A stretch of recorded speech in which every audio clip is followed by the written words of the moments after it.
Hi, folks. Bob Mannery here. You're listening to A2D Radio, real sports talk radio for the fans, by the fans, no agenda.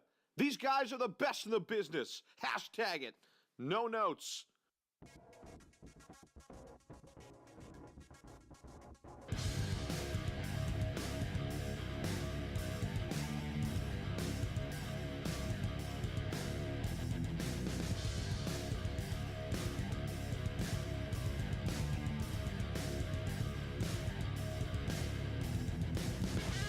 It's Monday night, A2D Radio. Sports Hounds are with you until 10 o'clock. Facebook, Twitter, Instagram, Periscope. First hour, jump over to YouTube. On the second hour, as always, Sports Hounds on A2D Radio, brought to you by Gibson Mayer, LLC, certified accountants.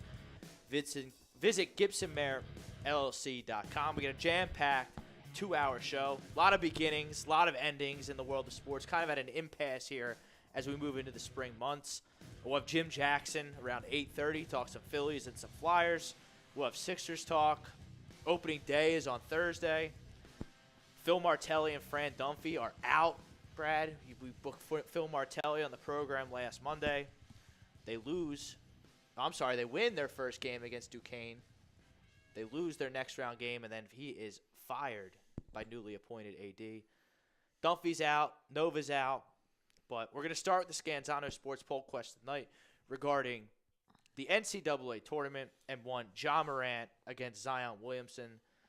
I think it's emerged as a two-player draft. The poll question is, should Ja Morant go first in June's NBA draft? Or your other choice is obviously it's agree or disagree Ja Morant will go first in June's NBA draft. Brad, I'm interested to get your take on this because your Knicks are at the forefront of the NBA draft lottery.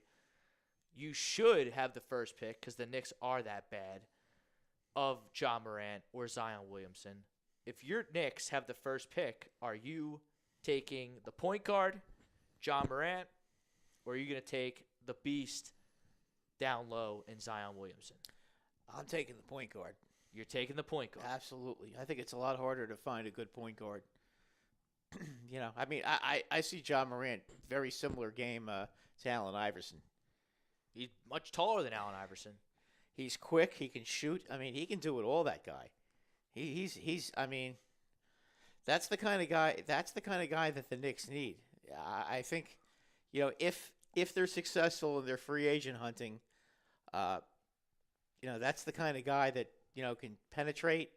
He can create his own shot. He can create shots for other players. I just think that as a team player. Well, if you were to get Ja Morant first in the draft, that means you don't have to spend max money on Kyrie Irving. Well, you could try to get one of the other guys.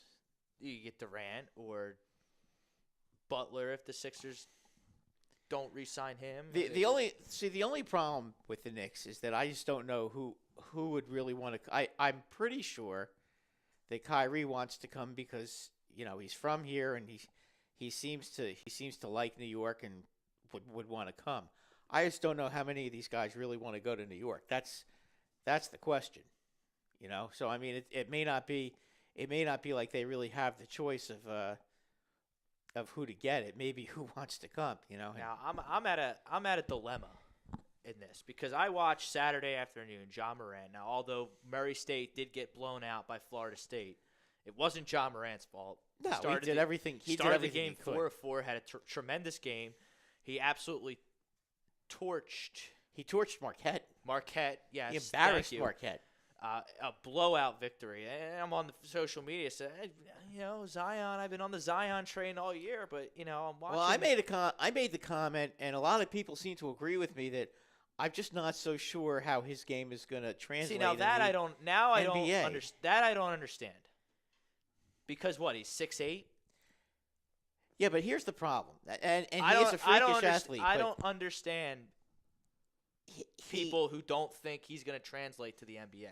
Oh, I didn't say he's not going to be a good player. I just don't know that he's only. The thing is, though, he's only 18, and that is something to. And he's already 6'8", 280 pounds. So he could actually get taller. His anticipation Because not only is he a freak athletically, he has actual basketball skills and instincts. And he's fast. And the reason, although Duke, they struggle shooting and they narrowly escape UCF. He's a pretty good shooter, though, too. He's got to develop his three-point game, but he can hit a mid-range jumper. Absolutely. But the way he can turn his explosiveness and defense into offense and change a game with his athleticism is something that I haven't really seen at the college game since Anthony Davis. But John Morant is very explosive. He's got a very quick first step, and he's a much better shooter at this point in his career than his stats indicate. And the way he's gotten better from his freshman year at Murray State to his sophomore year at Murray State has been unbelievable. What I don't understand when it comes to John Morant is how the ACC and SEC totally miss on this guy, and he's playing at Murray State. I mean, he played AAU ball with Zion Williamson, so there were scouts, there were eyes on him.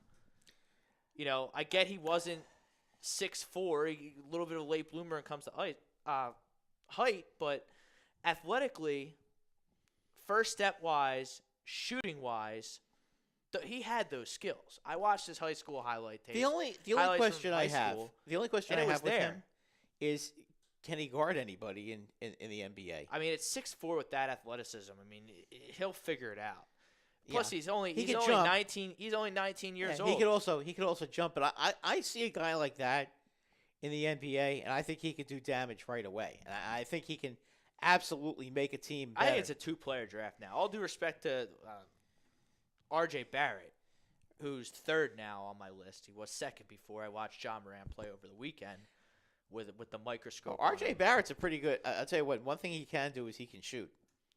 He's got the 3-point shot, R.J. Barrett. Does a lot of things. Yeah, he's a real good player. I think he's a little bit of a step down as far as between Morant and Williamson, and that's a tough pick. I mean, I don't think you could lose with either one, but I mean, it kind of depends on. I mean, if I were the Knicks, I would go with Morant. I just think that he would be a.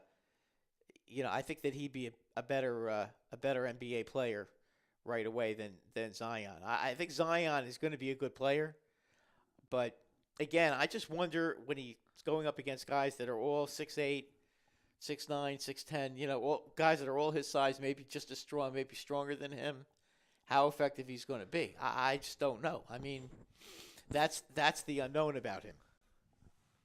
I mean, he is a freakish athlete, no question about it, but how much at 6'8", how much is he going to be able to play above the rim against guys that are taller than him? I mean, I'll tell you what, yesterday, Taco certainly was a major factor, and when he was on the floor, Duke had problems. Taco is a circus novelty act. I mean, Taco. Yeah, but he gave them a lot of trouble. He gave them a lot of trouble. How did he give him a lot of trouble when he was in foul trouble the whole game?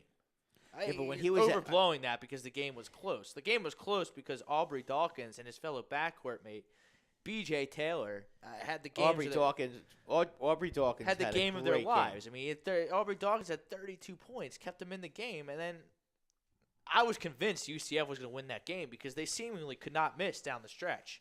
And I don't know how that tip-in didn't go in. Oh, at the end of the game? Yeah. Yeah, I know.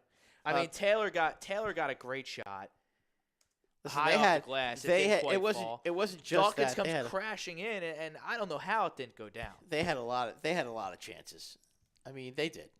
I mean, Duke is good, and you got to bring your best to beat Duke. And they did. I mean, they were. Even then, it might not be good enough. Well, I'll tell you what. I think Duke is not gonna make the Final Four. I just don't. They've been very shaky. Now everybody's off. Now everybody's off Duke because they got a scare. Well, they were pretty shaky in their first game too, especially in the first half. I mean, they did not get off to a good start. 30 points. Yeah, but the first half they were not good. North Carolina was down to Iona, who was barely 500, had no business even being in the NCAA tournament, and they won their game by 25 points. They were down by 8 at halftime, 6 at halftime. Well, yeah, but North Carolina. You look at the body of work. The cream rises to the top. All right. Virginia was down double digits to Gardner-Webb in their game. which surprised me. That would have been something if they got Oh yeah. Oh, again? Absolutely. Oh, God. See, 2 years in a can you row. imagine? At going- 16 seed. Thinking about that game against Gardner-Webb when Virginia was trailing, I thought to myself, if Virginia somehow, some way managed to lose to a 16 seed for a second consecutive year, like you should just shut your program down and just like start over, That's just blow it all exactly up.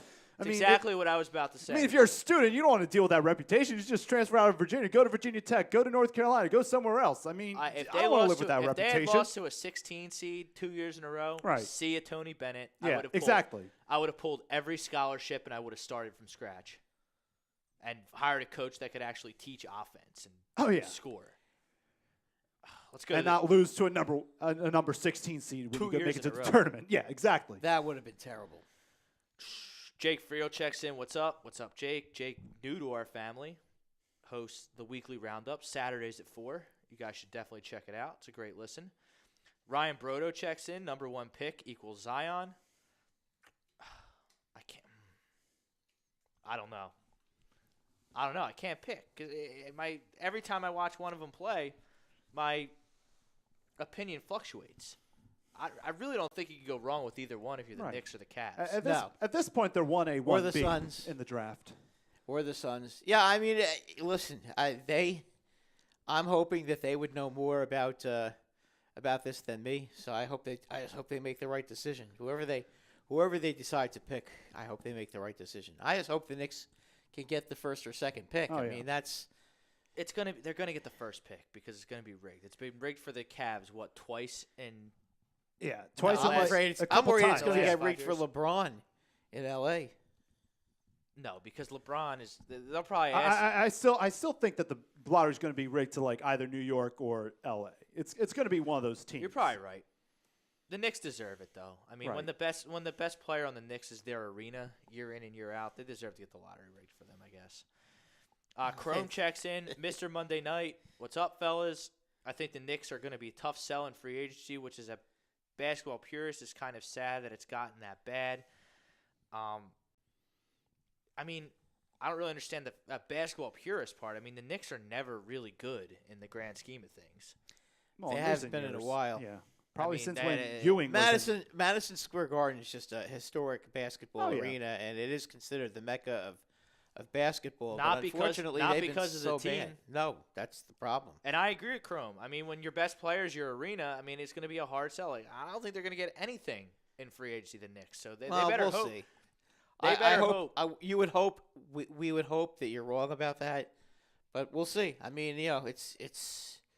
I'd bet green money they get shut out. I think they'll get somebody. I I mean, they'll get somebody, but they're not going to get. They're not going to build a super team like you think they're going to. Well, I think they're going to try. No, That- kid, They're duh. definitely going to try. I mean, they have the cap space available to do it. What I would say to them though is that if you're not going to be able, if you can get one max free agent but you can't get two, don't spend the money on a crappy player. Which is what they're going to do.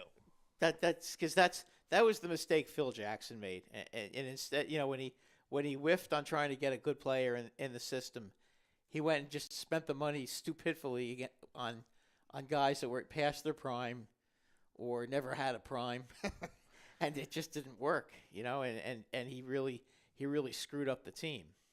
Deion Brown checks in. What's up, guys? Who really wants to play in New York? They're a dumpster fire. I agree. I don't think New York's getting anybody in free agency. They're going to really need to rely on the NBA getting them the first pick and winning that draft lottery and picking the right player for their particular situation. The other problem, between Rob, Zion and Durant. the other and problem Ja is Morant. if you're going to play in New York, okay, why not play with the Nets? I mean, you've already got D'Angelo Russell there. Well, he'll be a free agent, but But we'll they'll see what they re-sign do him. with him. Huh? They'll probably I resign mean- him. I don't think I think he likes playing there. They resign him and they go out and they bring in a guy like Durant. Boy, they'd be a good team. They're already pretty good as it is. Chrome checks back in. I think Zion is a no-brainer for the Knicks. He's the type of young talent that could attract top-tier free agents over the next couple of rebuilding years. That's a really good point. But, Ja Morant, he could do – see, Ja Morant is behind the 8 ball because he plays at Murray State.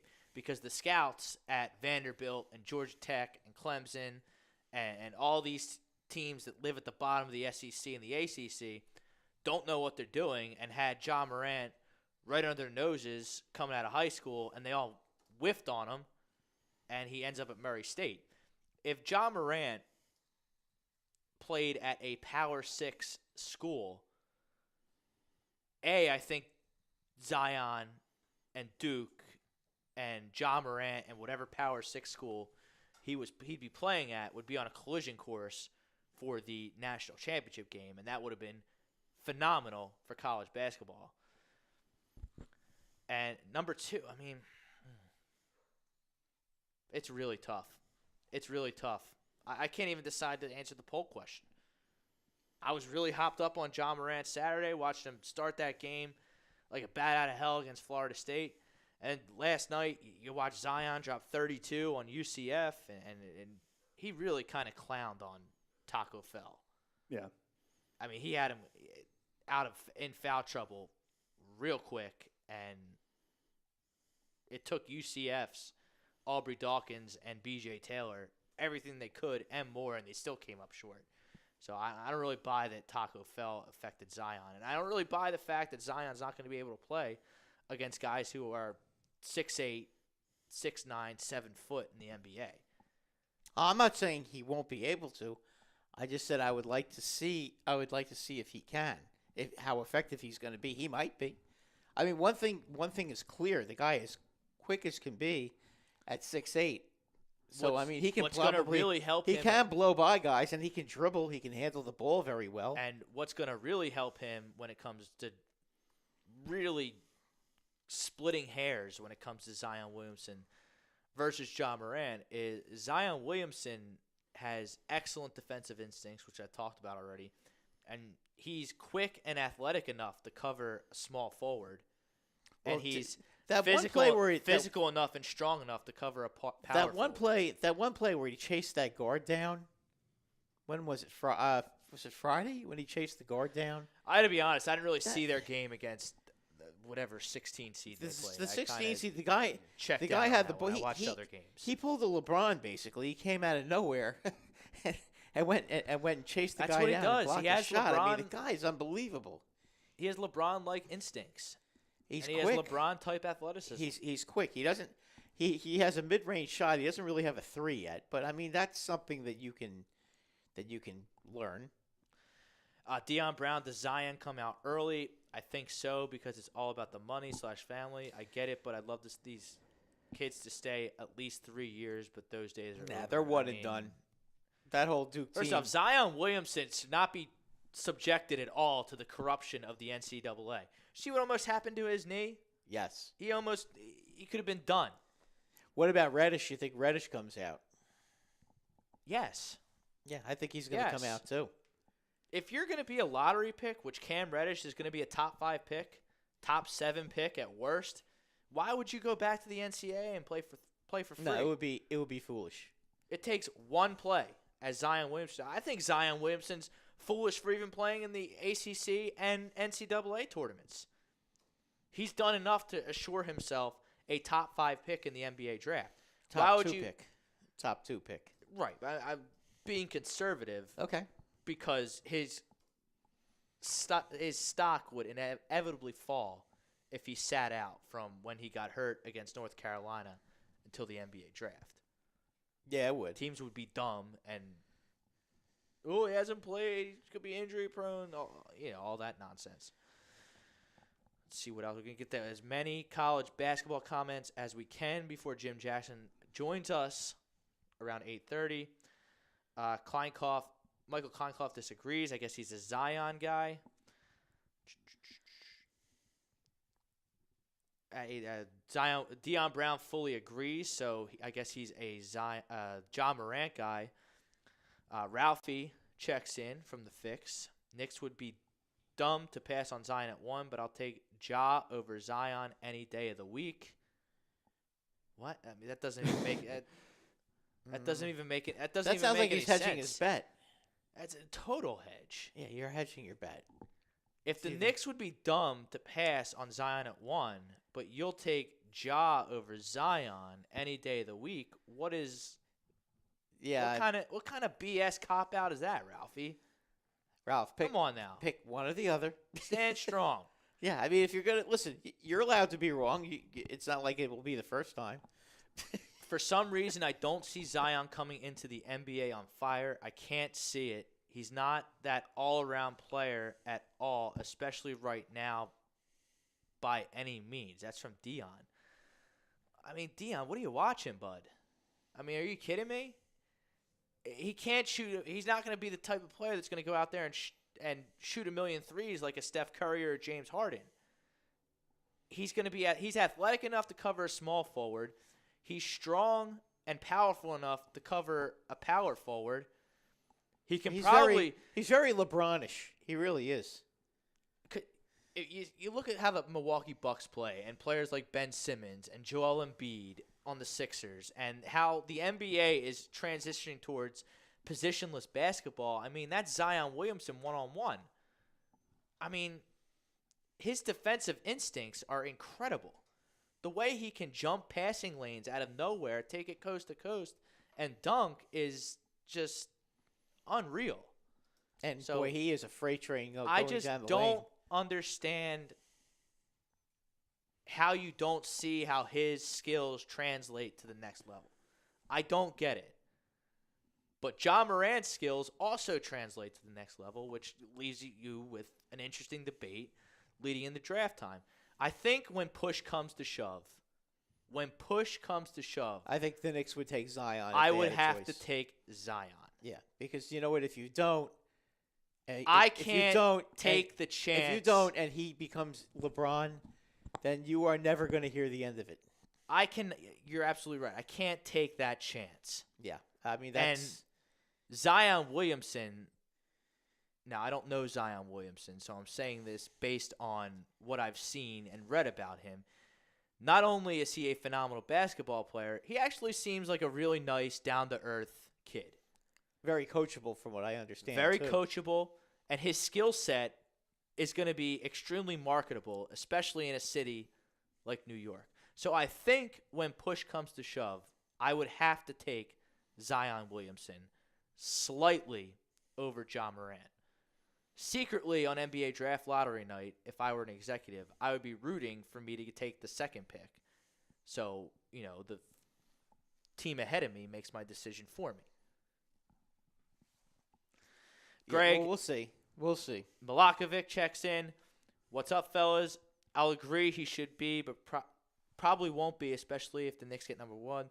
They can't turn down the merchandise and ticket sales of Zion's, but another team might like Ja for the pure scoring. I can't disagree with any of that. Yeah.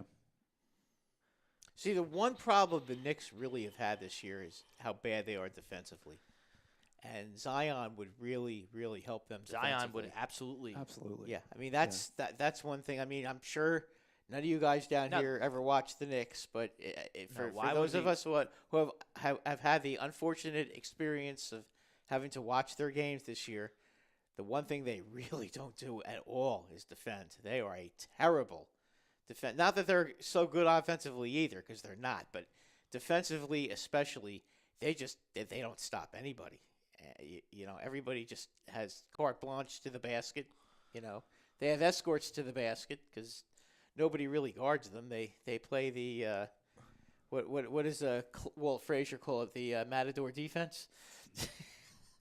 That's correct. And Zion. Yeah, and I mean, I would even be comfortable throwing Zion against select two guards in the league.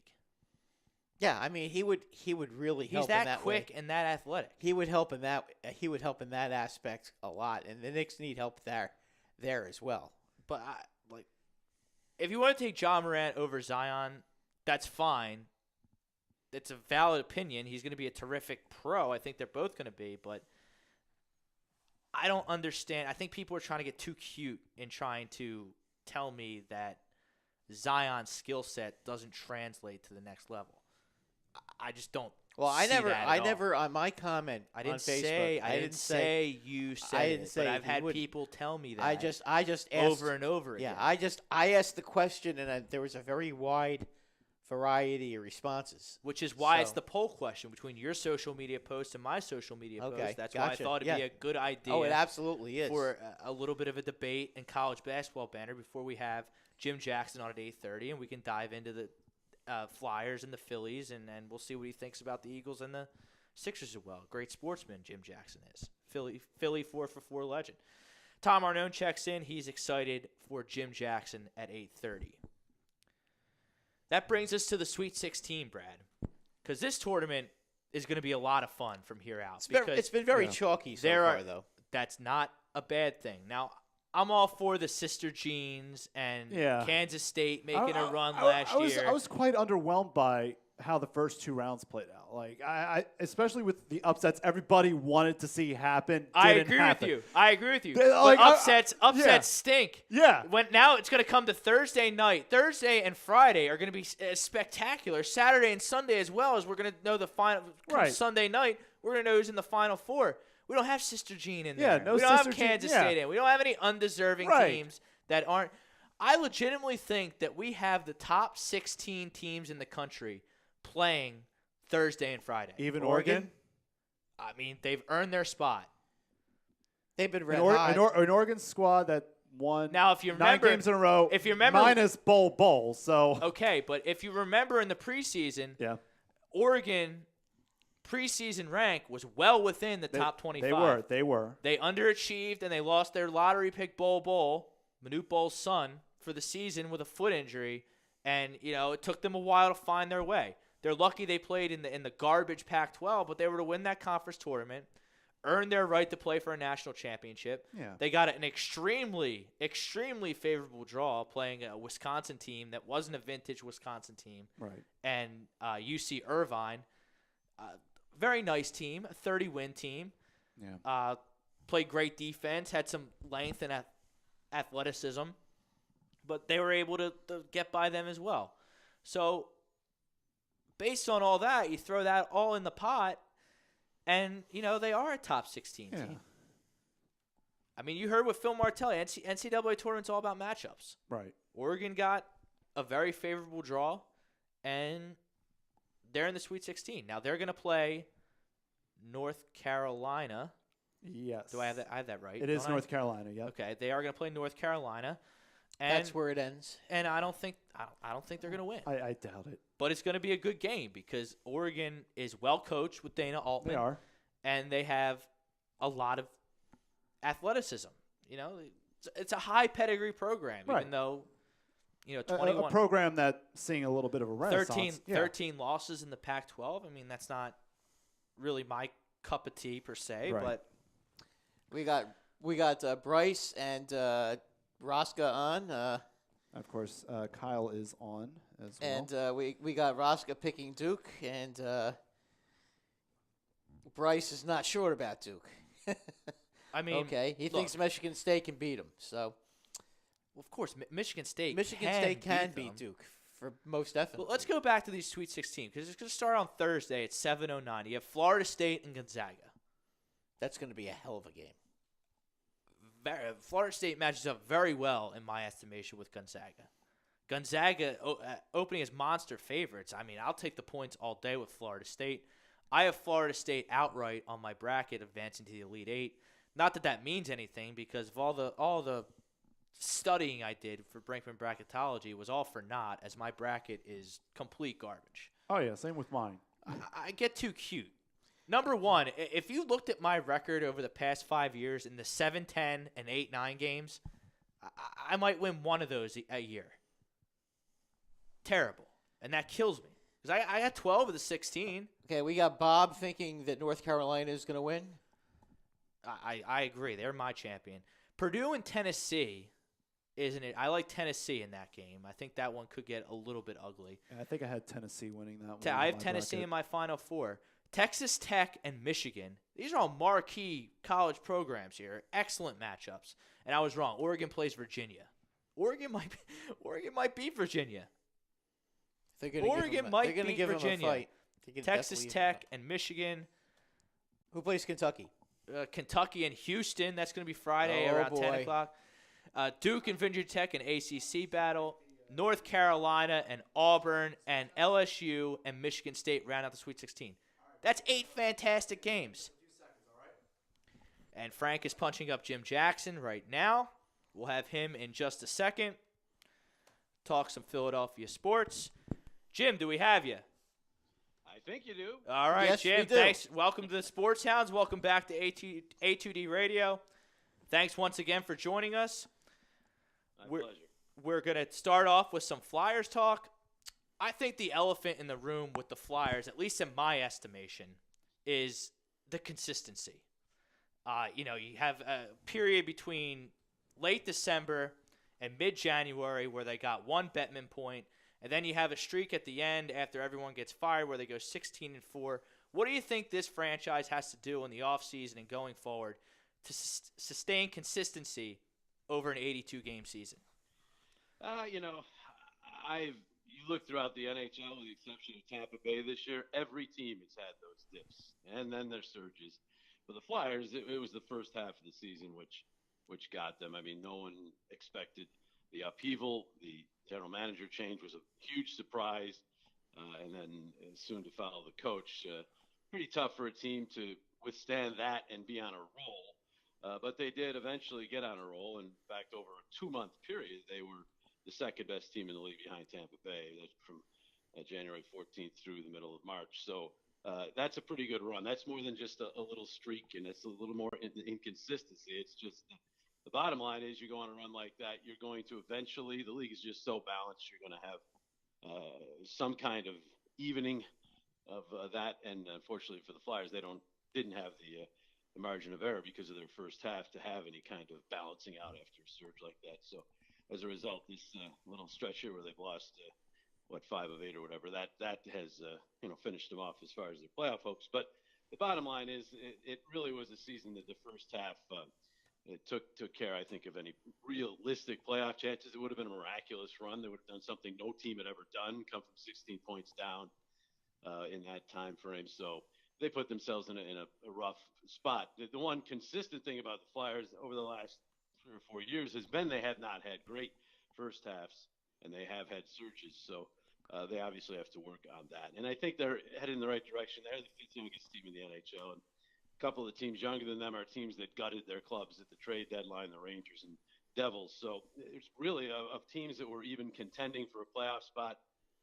They're really right there with the Vancouver Canucks are one of the other younger teams too, and they were marginally in the playoff race. But for the Flyers, what I'm trying to say is they're one of the youngest teams, and a lot of their future is in front of us. It's right there on the ice now and still to come. So I think the future's bright, but this was definitely a disappointing season. But again, I think it was the first half, all the changes.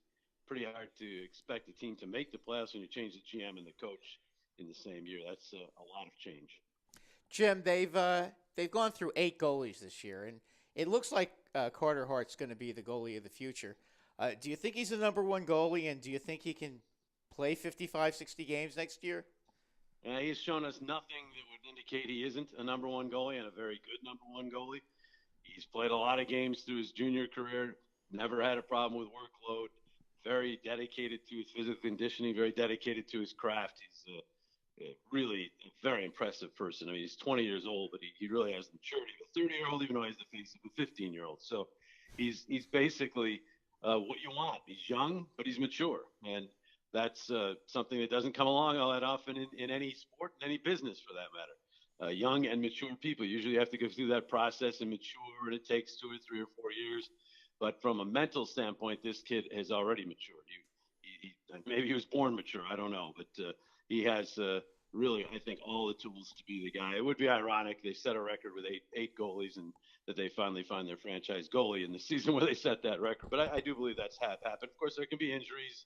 He's not going to stop every puck. He's going to have slumps. But bottom line is I think he has the makings of a guy that they can really build around. Jim, a couple of free agents I wanted to ask you about, and there are 2 of them in particular who I think would really benefit the Flyers, Duchesne and Panarin. I think Panarin, if you were able to get him with Claude Giroux, I just think I could see him scoring 50 goals. I mean, Claude Giroux would be feeding him all day long, and I think he's the kind of sniper that the Flyers need, especially in games against top teams who are very good defensively. He's got that wrist shot that he could score from 25, 30 feet, and I think that's the kind of thing that the Flyers are missing right now. Yeah, I think every team would love to have an Artemi Panarin. He's a great player, but he is clearly going to limit where he wants to go. So, he's going to have to want to come here. It's clear he doesn't want to play in Columbus. That's a very good team, or was. So I don't think he's all about necessarily wins and losses. I think he's about finding a place where he wants to play for whatever reason. And, given that, I don't know if he's going to want to come to Philadelphia. It might not be something that's even a possibility if he doesn't want to come here. So that's certainly a factor. But from a skill standpoint, absolutely, you're right on. I mean, he would be a great addition. The Flyers, I do think, have specific needs going forward. I don't think goaltender, in terms of a starting goalie, maybe a backup goalie, but starting goaltender is not a need, I don't think, anymore. I think they could add another veteran defenseman because they have a very talented but very young defense core. I think they do need a veteran that can play in the top four, and they aren't easy to find, top four defensemen. So, what about a guy like Muzzin? Do you think? Would he be available? Yeah, he would be that type of player, I think. But the guy who can be a guy who can stay at home, but he also can contribute offensively. That's the kind of guy. Petrangelo in St. Louis, he's not going anywhere I know anymore. Although the rumors are in the years to see how things can change, but. That kind of player. He's a top four. He's not necessarily a one. Provorov's going to be the guy that's going to log most of the ice time. But you've got Provorov, Sanheim, Myers. To me, those are three very, very good defensemen to build around. You have complementary defensemen, too. I don't necessarily think that Radko Gudas and Robert Haig should be playing in the same pair. They're the same player in a lot of ways. So I think it would be better to have a puck mover with them. And I think those two would actually be a lot better if they were playing with a puck mover. They're in their zone a lot, and neither of them are guys you would consider puck movers. They are physical. They definitely cause teams to have their heads up and things like that. And I think there's still that element in the game too, but I don't know if you want them playing together. So I think ideally they can get a system set up where they have a skater and a stay-at-home guy, and they just need one other guy, I think, to round out the defense core. Up front, I do think they do need another guy who they can be an option to score. Claude Giroux has piled up these unbelievable career numbers, and he's really never played with a sniper. I mean, he's had. Well, that was my point about Panarin. Yager will be the first to tell you he's not a sniper. He's more of a playmaker. But he had Yager for 1 year. He had guys like Scotty Hartnell, Braden Shen, guys like that. But they're not true snipers. If he had a Tarasenko at some point in his career, you imagine the numbers he would have put up. I mean, he's so good at putting the puck right where it needs to be for a sniper. And he really has never had one, and yet he's still second all-time in assists for the franchise. So it goes to show you what a great player he is. So I'm with you. If they could find a sniper, Panarin's more than just a sniper. He's a playmaker too. But if they could find a sniper and bring him in. But when it comes to free agency, I got to tell you, it looks right now like the Flyers are in great shape because they are way below the cap number, but they've got a lot of contracts coming up. These young players, the Provorovs, Sanheim, and Konechny are all restricted free agents at the end of this year already. And then after that, you're going to have Nolan Patrick. You're going to have others, eventually Carter Hart. So you're going to have some relatively big contracts, and we're seeing the new trend in the NHL are no more bridge contracts. You just get your big, huge contract with your second contract. And if that's the case for Provorov, if that's the case moving forward, let's say if Carter Hart has another great year next year, they're going to probably get big-time bucks. So what looks like a lot of room under the cap might disappear pretty quickly as you try to keep the young nucleus together. So I don't know how much they'll have to throw out there because Panarin's going to get probably, the big time bucks, $9-10 million a year. So, there's only so many dollars with the salary cap. So we'll see if that comes into play as well. Talking to Jim Jackson, A2D Radio Sports Hounds. Jim, I got to ask you about Scott Gordon. In my estimation, he really has the pulse of the team. He reminds me a lot of Doug Peterson in the sense that he is a player's coach. Do you think he's done enough to earn this job, or do you think this front office and ownership group is going to go for a big-time name like a Joel Quenneville? That's a big-time question right there. Everybody around the team's asking it. You basically said everything I would say. Scott Gordon has proven to me that he certainly is an NHL coach, and he's done a great job.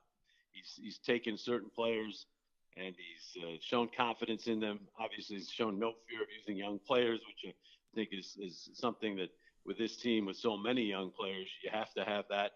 He's led to guys like Oscar Lindblom really developing, and for a while Travis Konechny, although he dipped a little bit, but he had a run, and he's also with veteran players like James Van Riemsdyk. He had a meeting with him, very early on when he came back, and he had been with JVR in Toronto, and Gordon was an assistant there, but he had that meeting and said, "Hey, listen, I'm going to lean on you," and JVR took off after that. So he's pushed a lot of the right buttons in a normal situation where he was just coming in. I think he's done enough. He has the second best record of any of the replacement coaches in the NHL this year to Craig Berube, and I think he's probably done enough. But you're talking about Joe Quenneville being out there. He's a Hall of Fame coach. He would be a splash from a media standpoint, which is something that teams consider in Philadelphia with the attention the Sixers are getting, and now the Phillies, and obviously the Eagles all the time. You have to compete there too. So getting a Joe Quenneville would do that. I don't think a coach brings as much interest as a player, certainly, Bryce Harper, for instance. But I do think that it would get them a splash for a while, and then after that, with a coach, it's all about wins and losses. But I think Joe Quenneville's got a track record that shows he'll win. So it is a really tough question. He definitely deserves it, but that doesn't mean he's going to get it because of the circumstances surrounding the team and the fact that you have a Hall of Fame coach out there who's going to be entering back into the fray, it appears. Jim, a couple from me that I want to ask you regarding some of the RFAs, because I've heard a lot of rumors circulating that some of these teams are going to actually be taking shots at some of these restricted free agents, for example, like Mitch Marner. I've heard a couple of teams that might be willing to give up the handful of draft picks for a guy like that. Would the Flyers be a team that would be interested in doing something along those lines, and maybe trading a couple of their guys that are going to be restricted free agents to make room for a player like Marner? Is that something you think they would be apt to do? Well, I asked Chuck Fletcher about that when he first took over, and his answer to me was, absolutely, he'll look into it, but he says you have to understand when you're talking about restricted free agents, you are inherently overpaying because you're having to pay more than the team that he has already is willing to pay, and you assume most teams are willing to pay players of that caliber market value. So you're having to pay more than market value, first of all, in terms of the salary. Second of all, giving them up to 5 draft picks. So it's a heavy price. I hear these rumblings. You're right on. You're obviously doing your research and doing your reading, but I hear these occasionally over the course of years that's going to happen, and it rarely does. I mean, the Flyers have been one of the most active in terms of offers to Shea Weber. They also had one with Ryan Kessler. Well, that's what I was. I mean, that's why I wanted to bring it up because I mean, Marner at 22 years old. I mean, the guy's already putting up 70 points a season. I mean, boy, oh boy, that would. I love him, but he wouldn't be my number one target of the RFAs. Who would be? Who do you think? Yes, there's a player who's probably a better all-around player than Mitch Marner. Would he happen to be on San Jose? No, he'd happen to be on Tampa. Oh, okay. You mean Point? Okay, is, okay, yeah. We talked. Whenever we talk with John Cooper, he comes right out and says it. He's our best player. That's a team that has Steven Stamkos, Nikita Kucherov, Victor Hedman going right down the list, and he says that Brady Point's his best player. And this was probably last year. I don't think he said it this year because he's in a contract year. I don't think management would appreciate him saying that publicly now. But bottom line is the guy does it all. He's great at both ends of the ice, and he's going to get himself a ton of money. But, again, it comes back to what we were talking about. You're inherently overpaying, not only in terms of salary, but then all the draft picks too. The system that exists right now for RFAs, you really take a huge risk because obviously the Flyers have found out in the past, and many times it just gets it matched. Now, there's strategy to it. If you go after Marner, the Leafs obviously have some restrictions because they've handed out some big deals lately. They may not be able to afford him. That's the thing with the Leafs. You could get to the point with them where if they do match it, they're going to have to move somebody else, and maybe you work yourself into a trade for one of their other guys. But it's really dicey, the restricted free agent offer sheet situation. It's just very difficult to get it done. And the Flyers have obviously shown they're willing to do it in the past. That was under Paul Holmgren, but I mean, it's just in talking with Chuck, he is a guy who will always do his due diligence. He'll look into everything, but I didn't get the feeling that that's a route he would go unless he sees a huge opportunity where there's a team that is completely stuck, and maybe you can pull it off. But those situations are few and far between. Again, we're talking to Jim Jackson here on A2D Radio, Sports Hounds. Jim, you obviously pulled double duty in the city. You TV play-by-play announcer for the Flyers. You also do the radio broadcast for the Philadelphia Phillies. Obviously, you mentioned earlier in the interview, Phillies make a big splash, $330 million deal for Bryce Harper. What kind of impact can he make on this team? Well, he's already made it in terms of why you shell out $330 million for one player. It's not necessarily for what he's going to do on the field, as silly as that sounds. I mean, he does a lot for this team on the field, don't get me wrong, but his impact at the box office, his impact in terms of merchandise, his impact in terms of interest in the club has already been felt, and he hasn't seen his first pitch yet. So in that way, it's almost already helping to be paid off. But from a play, I assume you're asking from a standpoint of on the field. He brings them a left-handed power bat. They're pretty heavy right-handed, and before they are Bryce Harper, very heavy, a slant to the right-handed side. So they needed a left-handed bat. They got it. And now they have him. They have Herrera. They have a switch hitter, Hernandez. So it's not quite as bad. But you still see teams are clearly looking at the Phillies as a team that is right-handed heavy because the Braves are starting two young right-handers in the opening series as opposed to some lefties they could go with. So, they're going to say, Bryce Harper, you're tough, but, when you're talking about Real Muto and Hoskins and McCutcheon and all these other right-handed batters, it's like, well, no, maybe we're just going to take our chances with Harper. And when I say that, they'll still probably walk him too. So it's going to be very interesting to see how teams pitch to the Phillies this year for sure.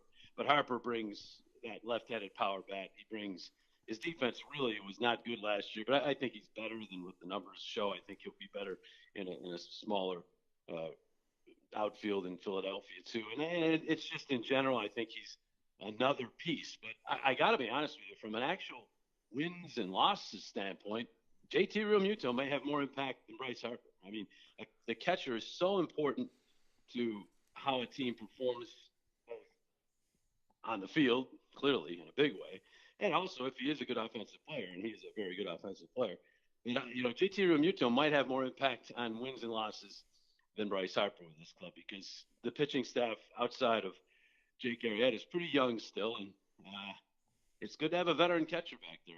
Jorge Alfaro is a work in progress, has a gun of an arm, but not, I would say, a chief tactician back there. I mean, not a guy I don't think that was going to outsmart other teams, was savvy or anything. He was getting there, but he's a work in progress, and also not as good a pitch framer or catcher as Realmuto. Obviously had trouble with errors and pass balls, but it's just a huge upgrade defensively, I think, for the Phillies in a big key position. And I've talked to some of the pitchers, Zach Eflin in particular, when I was down in Clearwater, and he just could not rave enough about how great a receiver he is. So I think that's going to be a ridiculously important addition. And then to forget about Segura and McCutcheon and Robertson, the bullpen. I mean, they've made some huge additions to this club that should really help. And it's really a very exciting time. But once they got Harper, it became a media frenzy. But they were already going to be better, and now with Harper, obviously that much better. Jim, regarding Real Muto, and I agree with you about the fact that he's going to be a big factor. Do you think he can unlock the best out of guys like Pivetta and Velasquez? Because it seems like when those guys are on, I mean, they have lights out stuff, but for whatever reason, they can't seem to put more than 2 or 3 good starts in a row together, and then they seem to have these lulls. I mean, a catcher like Real Muto, who's so respected, do you think he could get inside these guys' heads and get a little bit more consistency out of these guys? Because I think that's something that's really goal. needed. Yeah. That is clearly the goal. I mean, Nick Pivetta, you talk to people around baseball, huge things are expected of him this year. He's just about there, everyone feels. But, getting from here to there that final step is sometimes very difficult. And Nick's just got to be able to keep his cool out there and, stay with it. And I think it's going to be easier to stay with it when things aren't going well, when you have a 28-year-old veteran catcher back there, as opposed to a guy who Pavetta kind of came up with after they were acquired by the organization and is kind of like his peer. Well, now he's kind of throwing to a guy who's been around a little bit longer than him and has that respect throughout baseball as a really good defensive catcher. So I think he can have that calming influence on Nick. And Vince, he's further behind Nick in terms of that. And Vince he gets all discombobulated. He wants to win so bad, and he just sometimes gets off the tracks. Many times gets off the tracks, whether it's his emotions or just he's trying to think too much. I know the Phillies really want him to just go out there and pitch, and it might be interesting to see here because they have so many off days here in the early going. He's going to start the year in the bullpen. They don't need 5 starters, so he's probably going to come into some games in relief. And I know everybody's been waiting to see him pitch out of the bullpen for the last 2 years, and this isn't because of the plan, it's just because of the schedule. But he might get the chance to go out there and just air it out.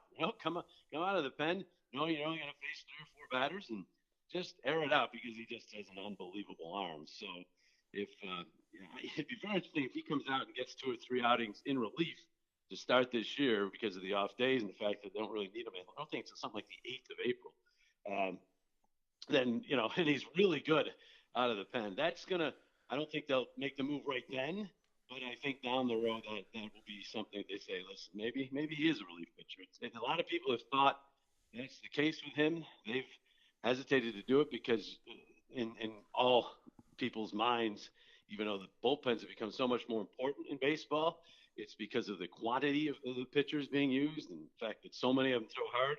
You still would take a guy as a stopper, as a great starting pitcher over a relief pitcher. We haven't gotten quite that far into the openers and things like that the starting pitching is devalued that much. So they still seemingly want to give him a try as a starter, but he might get, just because of circumstance, a couple of chances out of the pen here early in the season. It'll be very interesting to see how he does. Jim, last thing before we let you go.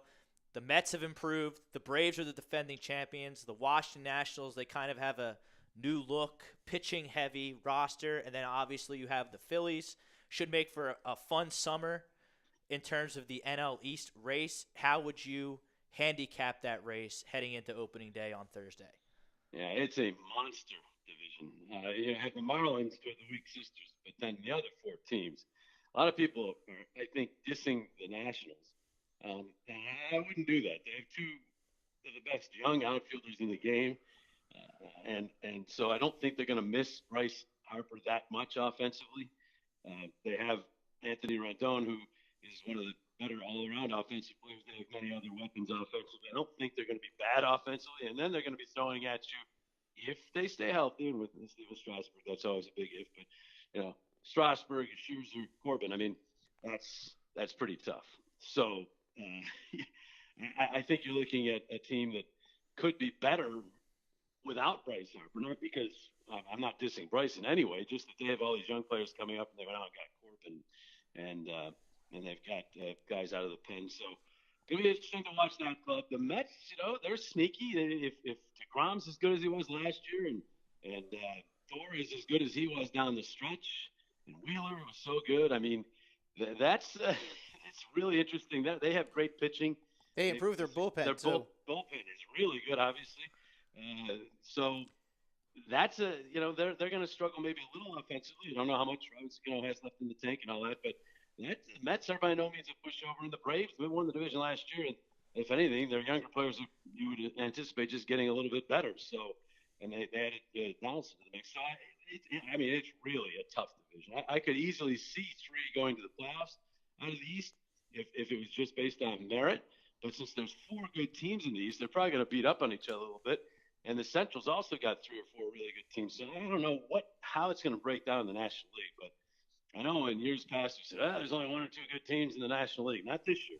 This year, the Central and the East are loaded, and it's going to be very interesting to see. There's going to be some pretty good teams, I think, missing out of the playoffs. Yeah, certainly Phillies would behoove the Phillies to win the National League East and just take care of that playoff spot and not have to worry about that wild card.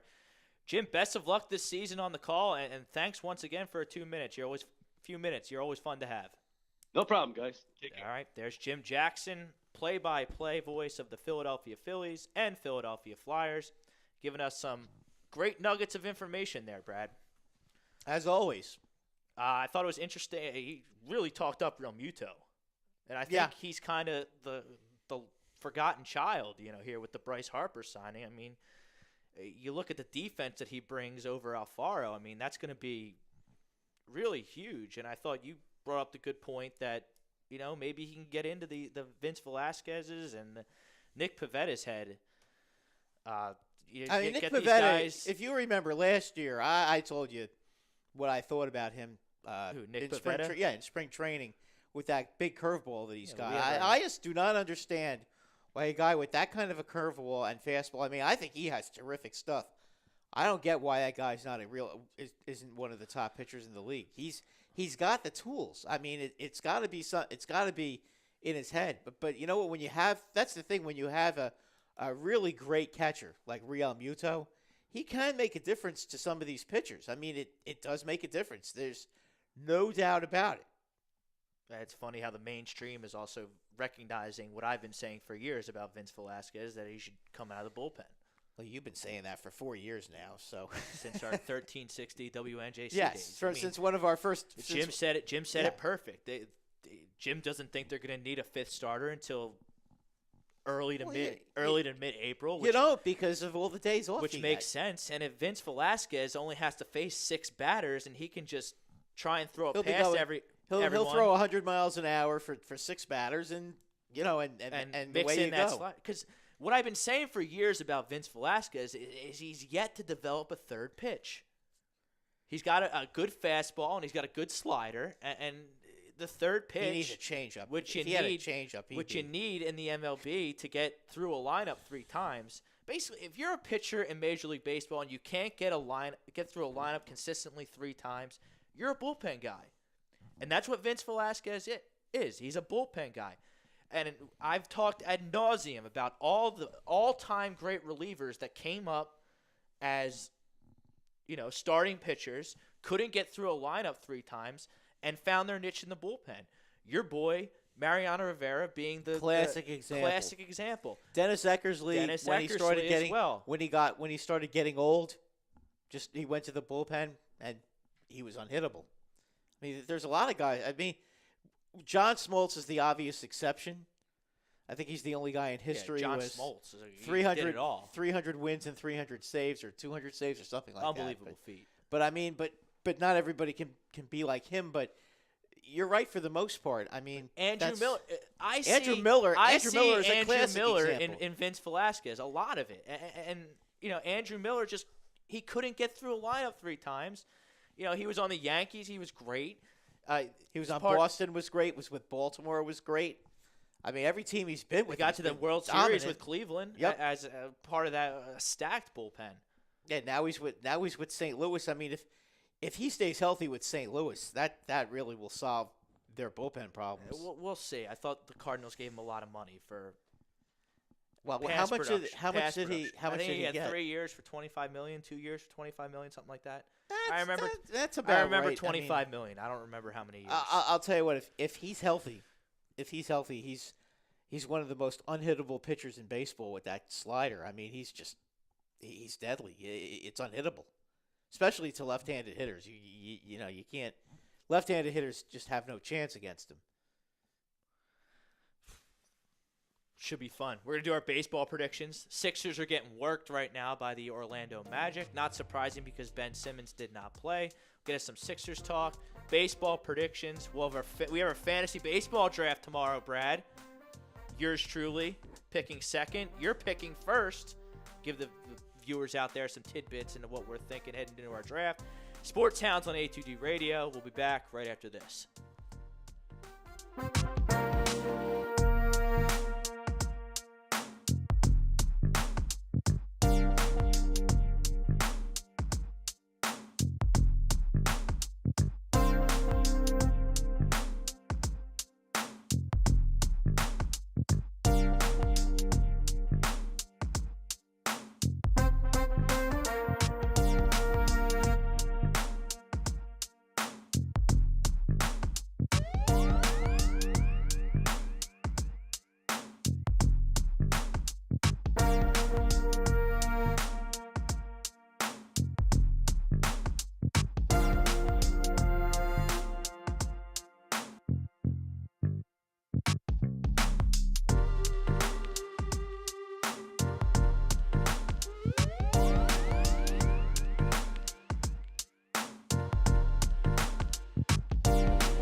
Hi, folks. Bob Mannery here. You're listening to A2D Radio, real sports talk radio for the fans, by the fans, no agenda. These guys are the best in the business. Hashtag it. No notes.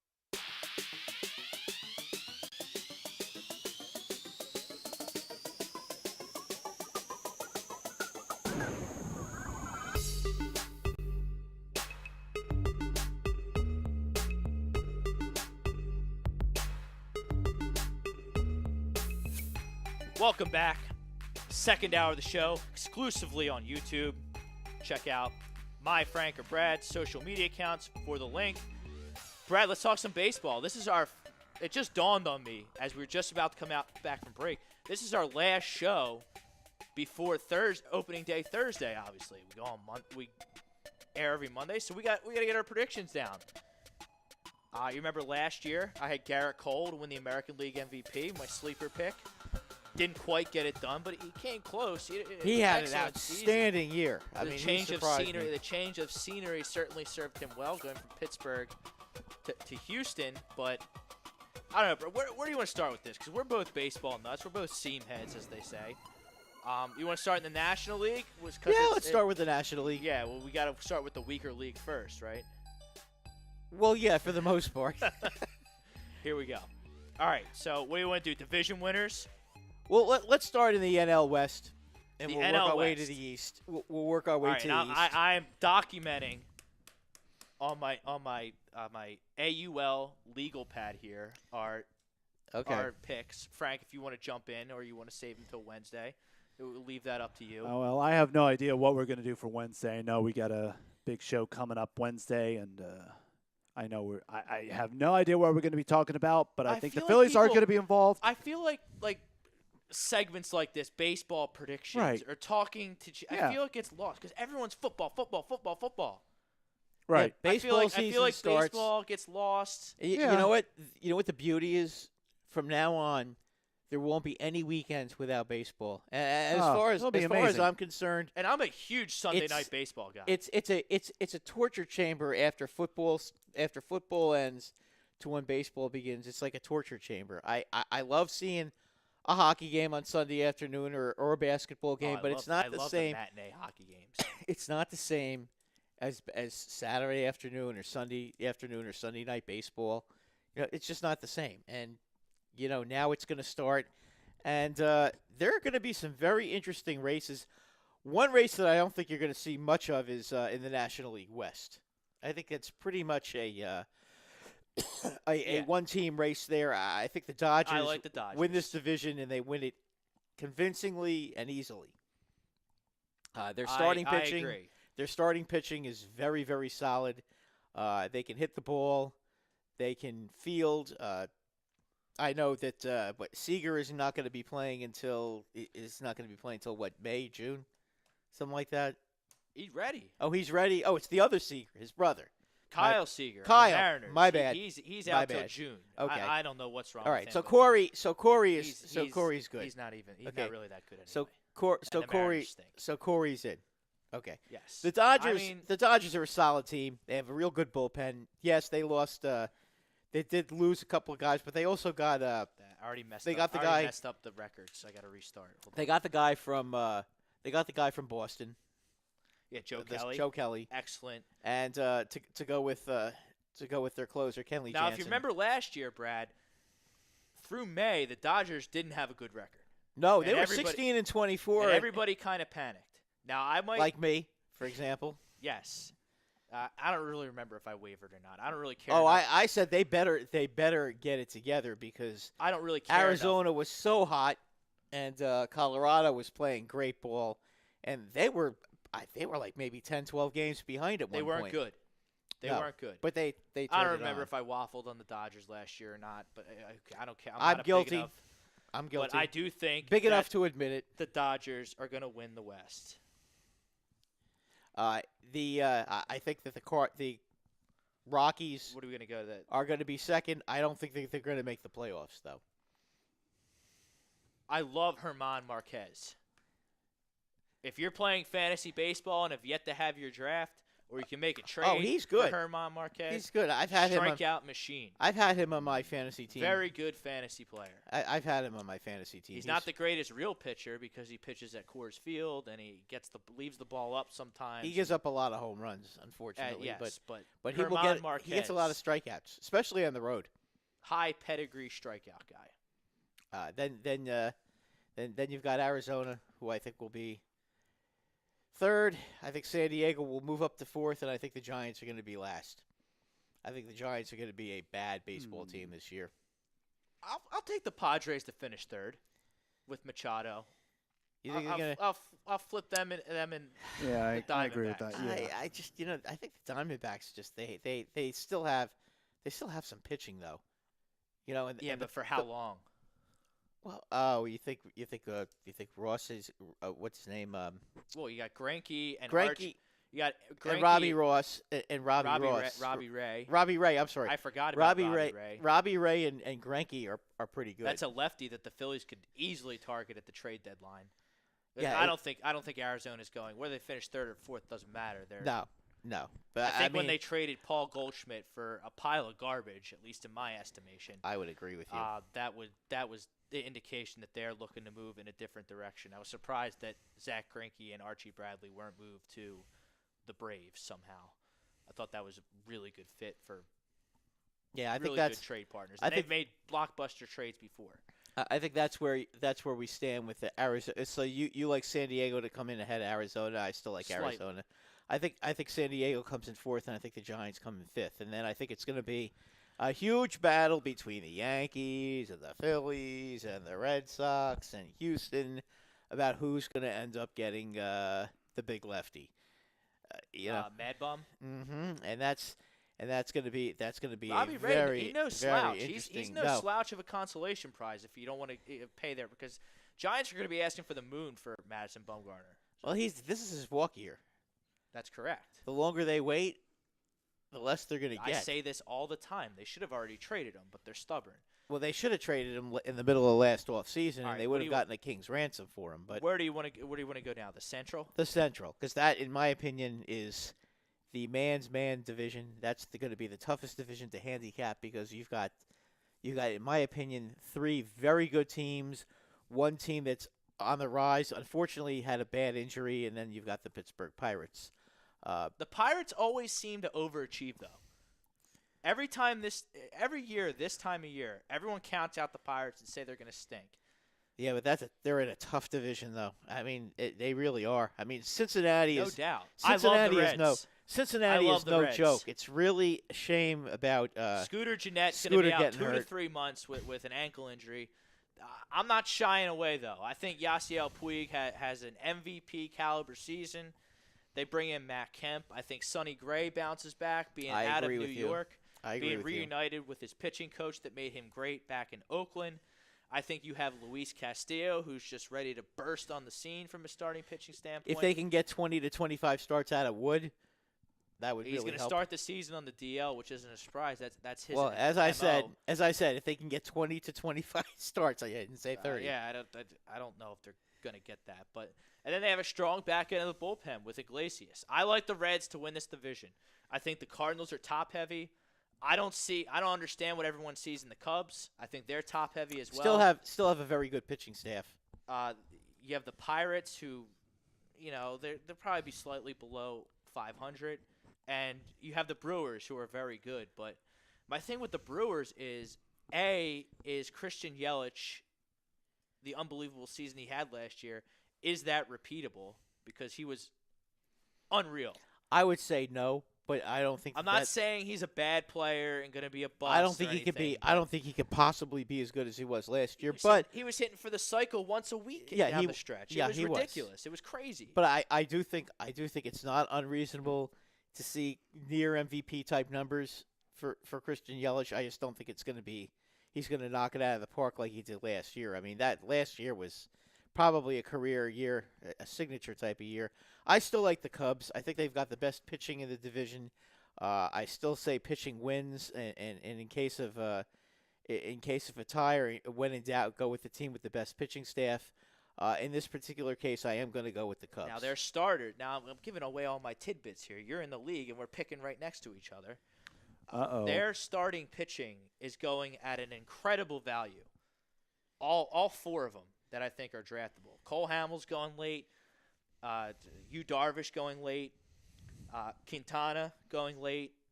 And Lester going late. What about Kyle Hendricks? Kyle Hendricks, he's worthless in fantasy because he doesn't strike out anybody. But But as a real pitcher, but in real baseball, yeah, in real baseball, I Kyle agree. Hendricks gets a lot of ground balls and is a very effective pitcher in Wrigley Field. He I doesn't don't get like the ball up. I'm not feeling it with the Cubs. I'm just not. Is Javier Baez really going to do what he did last year again? Why not? He's young. I mean, I think he's a super. I think Chris Bryant is going to bounce back. They still have Rizzo, who's a real good player. Chris Bryant, I'm out. He killed me in fantasy last year. Well, I'm not telling you It's to like pick 2 him. months with a sore shoulder. I mean, I'm not telling man. you to pick him for your team. I'm just telling you that I think he's going to bounce back I'm and have out. a good I'm year. out on the Cubs. I'm going with the Reds. Okay. I'm going with the Reds because I don't think Christian Yelich is going to repeat as MVP. Still a good player. And the Brewers got to the Game 7 of the NLCS last year with 0 starting pitching. I mean, you want to poke holes I still think that somehow Dallas Keuchel is going to find his way to the Brewers. The Brewers? It's this gnawing feeling I'm getting that I just have a feeling that he will end up with the Brewers, and I don't know I have no inside information. I'm not, as you know, I'm not an insider or any of that. It's just this nagging feeling I get that it's such a perfect fit for the Milwaukee Brewers to go out and get a guy like that to top off the rotation. I mean, that's fine. They can have him. I don't think he's all that good anyway. I think he was a one-year wonder. I think in the National 2015 I think in the National from a Cy League, Young standpoint. I think if he pitched in the National League, a lot of these teams really haven't seen that much of him. I think he could have a very good year. I do think that once a lot of the teams get used to him, he might have a very good 6. And then, if he does sign, he's going to go into the season without a spring training. I mean, we saw Alex Cobb last year with the Orioles. He's good. And Lance Lynn. Lance Lynn as well. With both, Minnesota, I think, are good they ended pitchers. they both. And I mean, Lance Lynn was terrible, and then when he got traded to the Yankees, he finally got it together. Look but at it took him Arrieta with the Phillies forever. last year. He was up and down all year. I mean, I think that not having a spring and baseball players being huge creatures of habit, more so than any other sport. The only question I would have is how hard they've been working out, because that we don't know. That's the big mystery. So I'm out on Keuchel. I'm not heartbroken at all that the Phillies didn't pony up that dough and get him. All right, let's go to the NL East, Brad. I think my pick is obvious. I am going with the Phillies. I am going to go with Washington. The Nats. Jim Jackson talking up the Nats. Well, I just like the. I mean, they're all valid points. Yeah, I mean, listen, Trey Turner, Anthony Rendon are still pretty good. Soto is real good. I love Juan Soto. Wilmer. Juan Soto has a better year than Ronald Acuna Jr. That's my. He might.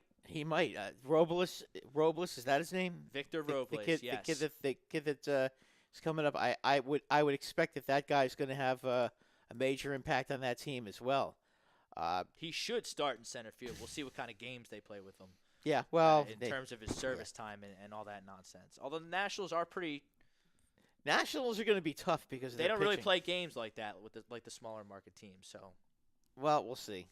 We'll see. I mean, the big market teams play games too. Listen, the Cubs did it to Chris Bryant. The Yankees did it with Gleyber Torres. We'll see if the Mets do it with young Peter Alonso. That's another guy. Mets are definitely going to play games with Alonso. They're a bunch of cheapskates. Yeah, I could definitely see that. I think the Phillies come in second. I think the Phillies are going to be a wild card team. Okay. Most definitely. So you got the Phillies as a wild card team. Yeah, and I think the number one wild card. Give you the number one wild card. Number one wild card. Number one wild card. I think it's going to be tough for the East to grab a wild card. I really do. Well, they're going to listen. They're going to be. I think there's going to be good teams in the National League that don't make the playoffs.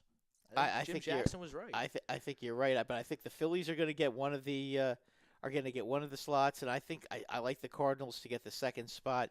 I like Mikolas and I like Flaherty as their numbers 1 and 2 pitchers. I love Jake Flaherty. I think those two guys. The 200 strikeout guy. Yeah, from I think fantasy those two baseball guys. out there. I think Andrew Miller in the pen is going to make a big difference.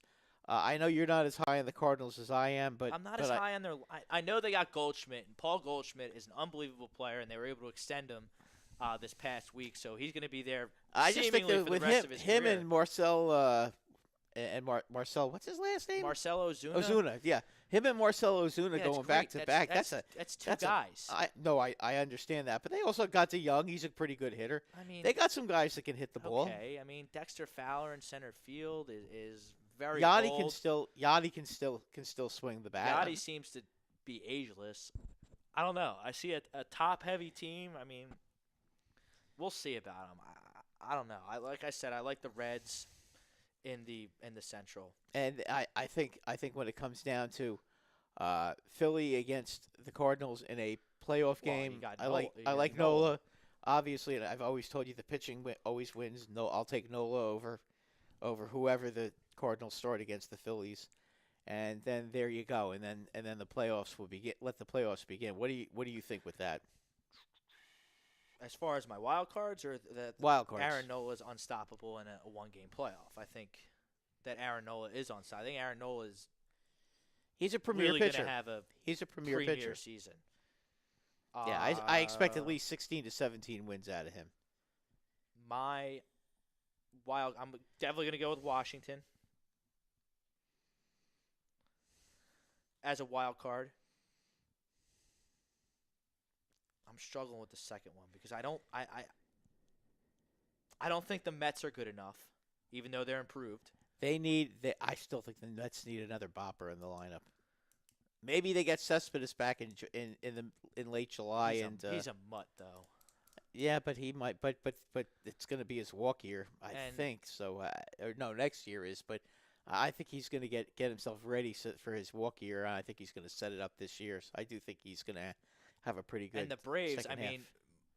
Michael Fultonowicz is an excellent pitcher, and he's going to start the season on the DL. If he's not right for the first month, I mean. Well, okay, Kevin Gausman and who's the other left-handed guy that they've got? Gausman, they have. Who's the other one? They have Newcomb. Yeah, Newcomb and Gausman, I think, are pretty good pitchers. I think those two guys can carry it. Here's my question. I mean, they spent a fortune, even though it was on a 1-year contract, for Josh Donaldson.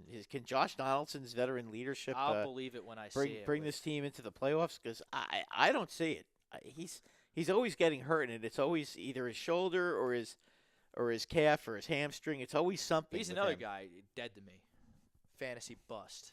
Yeah, well, he killed me. I picked him the 1 year. He killed missed me the whole too. season with a calf injury. Yeah, he killed me 2 Don't years ago. pick Josh Donaldson in fantasy. Yeah, no, stay away from him. I mean, Ozzie Albies, I love him. He has a lot of potential, but he doesn't really get on base all that much, and he really fell off a cliff after the All-Star break. I'm going to take – Acuna is still a great player. He is. Although the guy on the Marlins really hates him with that one pitcher, Urena. Oh, yeah, Urena.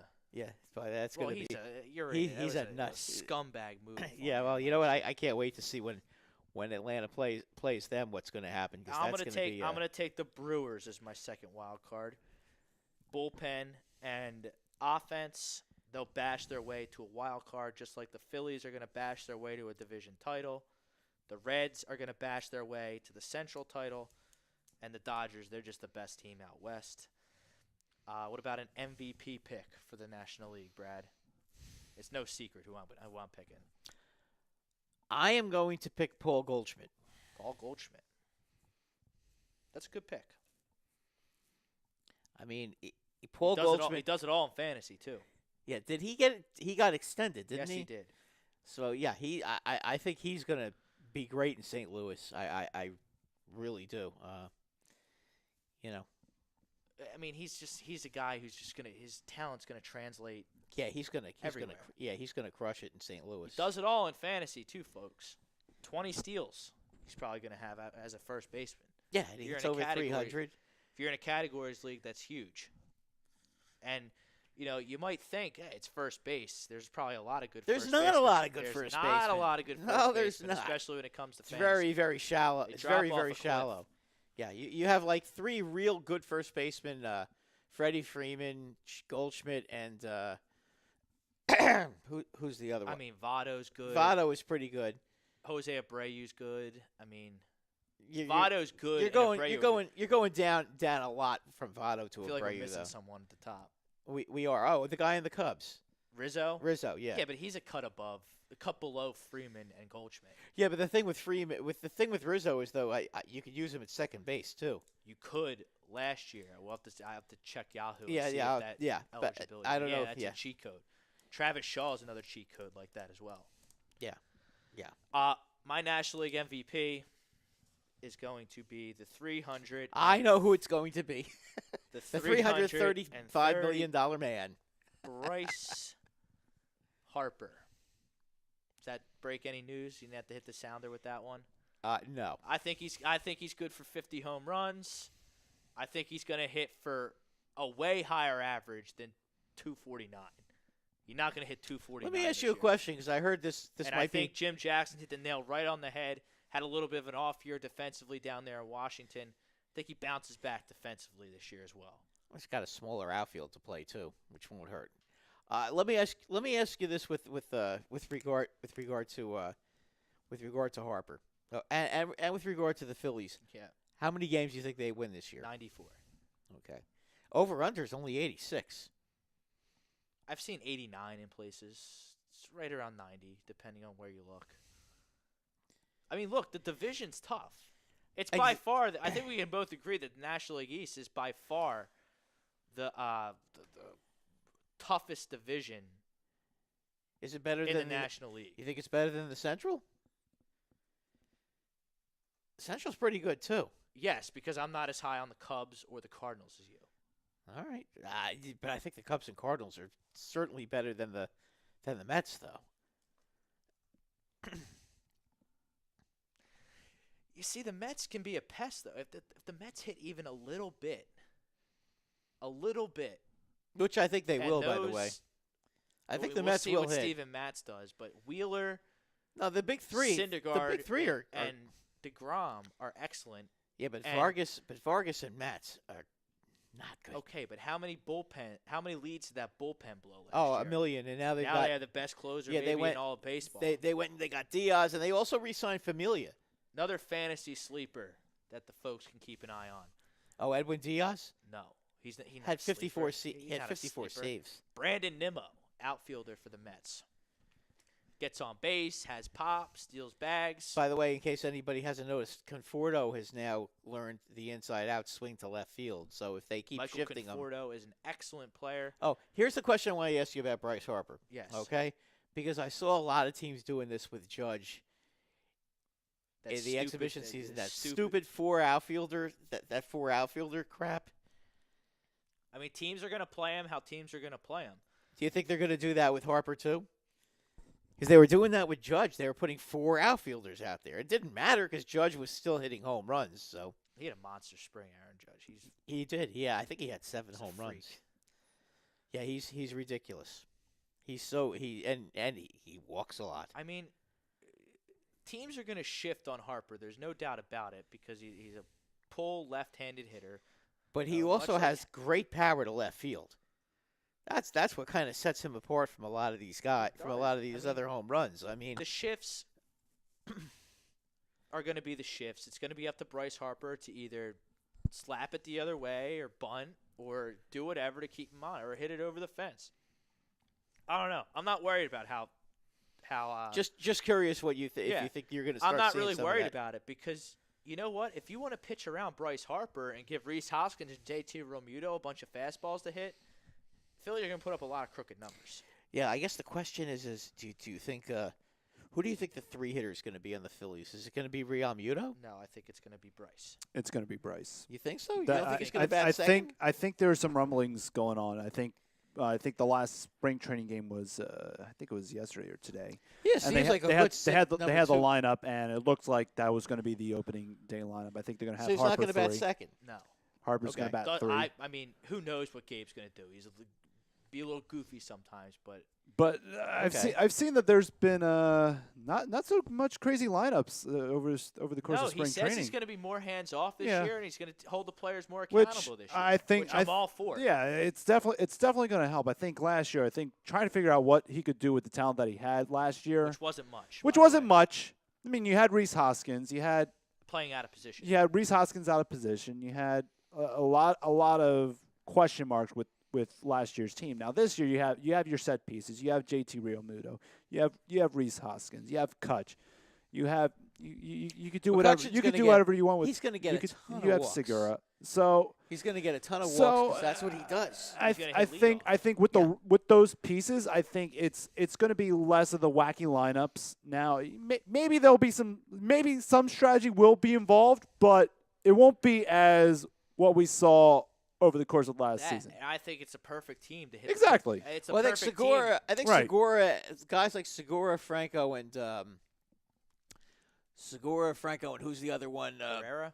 Huh? Herrera. Herrera. Yeah, those three guys. I think you'll see them batting fifth, sixth, and Oh seventh. yeah. I think No, that's I it. think Segura is going to bat second. He doesn't have a very high on base percentage though. Yeah, That's but the problem. I'd rather him get more at bats than Cesar Hernandez, and I like Cesar Hernandez. Yeah. Okay. Well, Cesar Hernandez will probably bat ninth.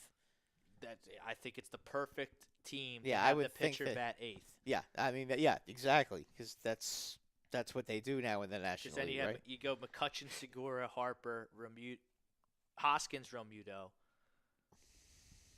Herrera, Franco, pitcher, Cesar, and then Yeah, then you everyone have wants, Cesar, everyone and wants then to, you have everyone McCutchen. wants to bitch and moan for Scott Kingery, but Scott Yeah. Kingery didn't hit last year, and I don't really want to hear that.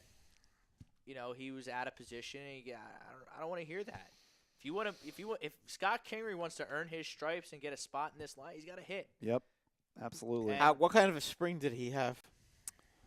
I didn't hear about him. I mean, I'll a lot take a going look. on this spring. I'm a pretty big Yeah. college basketball fan, so Okay. I don't sink into spring I'll training. take a look at like- his stats.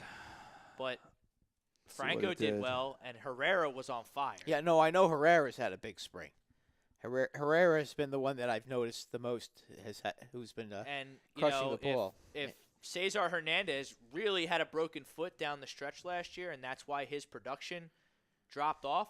Remember the first half of last year, Cesar Hernandez was on fire. So is Herrera.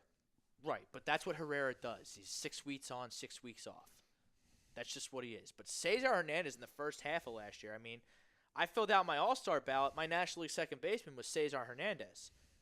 He had the stats to prove it. Maybe it's a little bit of a homer vote, but that's who I voted for. And then you have it come out this spring that he had a broken foot. That's why his production dropped. And if you notice, when Herrera's production dropped, the team plummeted in the standings. Yeah. Now, there were other factors like a deficient bullpen and Pivetta and Velasquez not being able to be consistent. But is Cesar Hernandez a good And baseball Arrieta player? having it off a year as well. Cesar Hernandez, good baseball player. Oh, yeah, no, He's your solid. nine-hitter. I mean, He's solid. the Phillies have an American League lineup in the National League, No question. which is what they had from 2007 to 2011. No question. And I think the Phillies. They can hit the ball. well, they we'll can get hit the to our ball. World Series predictions in a second. National League Cy Young, I'd have to go with Scherzer. Scherzer.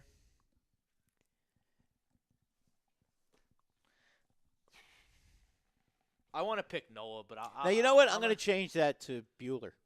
You're going to take Ferris Bueller. Bueller. Yeah. I'm going to take Bueller because you know what? Bueller. Taking Scherzer is taking chalk. And you know what? I want to not be Well, look at the Going with tournament. the The chalk, Bueller. chalk wins. Ferris I know, at but you know least. what? I think Bueller this year goes nuts.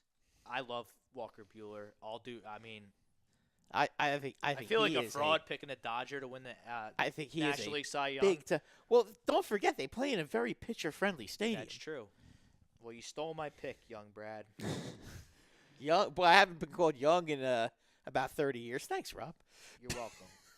But you stole my pick, Walker Did Bueller. I really? All right. You did. Sorry. So I found. You can still pick them if you want. I am gonna pick him. I'm not Okay. gonna let you deter me from my selections. It's amazing how we both picked the same pitcher, though. That's I'm a grown man. I'll think how I want. Okay, I love there you go. Walker Bueller. I think he's great.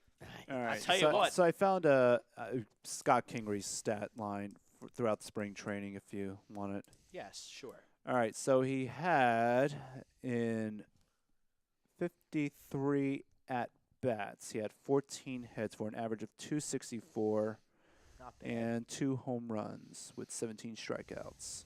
That's too many. He is not going to be on the team. It's a lot of unless strike- he that hits. seems like a lot of unless he strikeouts. Yeah. hits. If he wants to play, he has to hit. Yep. You said he struck out 17 times in 53 at bats. 17 times at 53 That is at-bats. entirely too many. That's 25%. Yeah. 32%. Oh yeah, you're right. Yep. On Okay. base percentage. 17, I know, 34, right? I did it on 51. my Okay. calculator. You did it in your brain. 328. Well, you know when I do With that, a I get in trouble. 799 OPS. Yeah, he's going to have to do better than that. Yeah, and I think you hit the nail on the head with Walker Buehler. All due respect to Aaron Nola, Max Scherzer, Jacob deGrom, I think Walker Buehler is that The only problem for next, Nola next is that, Dodgers great and pitcher. this I am in no way saying anything bad about him or the Phillies or No. anything else. No, you Just there's playing a small stadium, and you know, fly balls sometimes have a habit of leaving the yard in Philly that wouldn't leave the yard in L.A. And the ball doesn't travel very well in L.A. So he has a distinct Chavez advantage. Ravine It's a pitcher's park.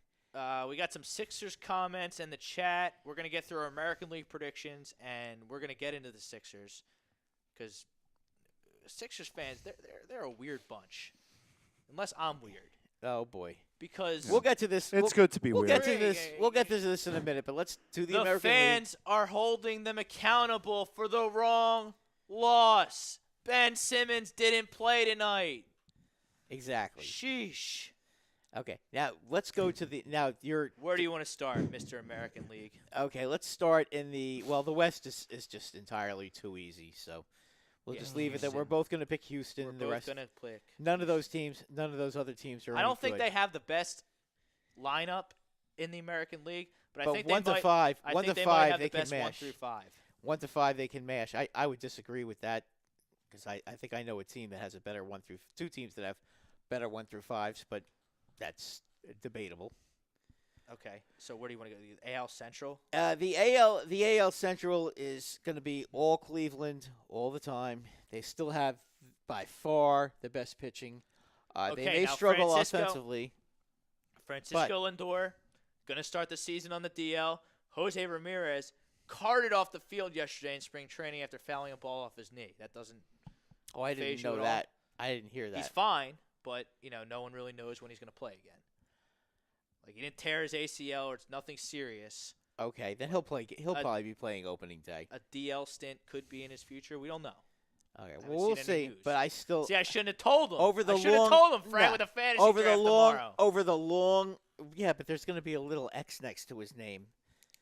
Over the long haul, and I love Jose Yeah, but Ramirez. you're old. man. You might not see it, Yeah, that's true. or you might not. Brad, you might not even be able to load the draft on your computer without Frank there to help you. Could be a problem. Thankfully, my wife helps me Oh, though. jeez. So yeah.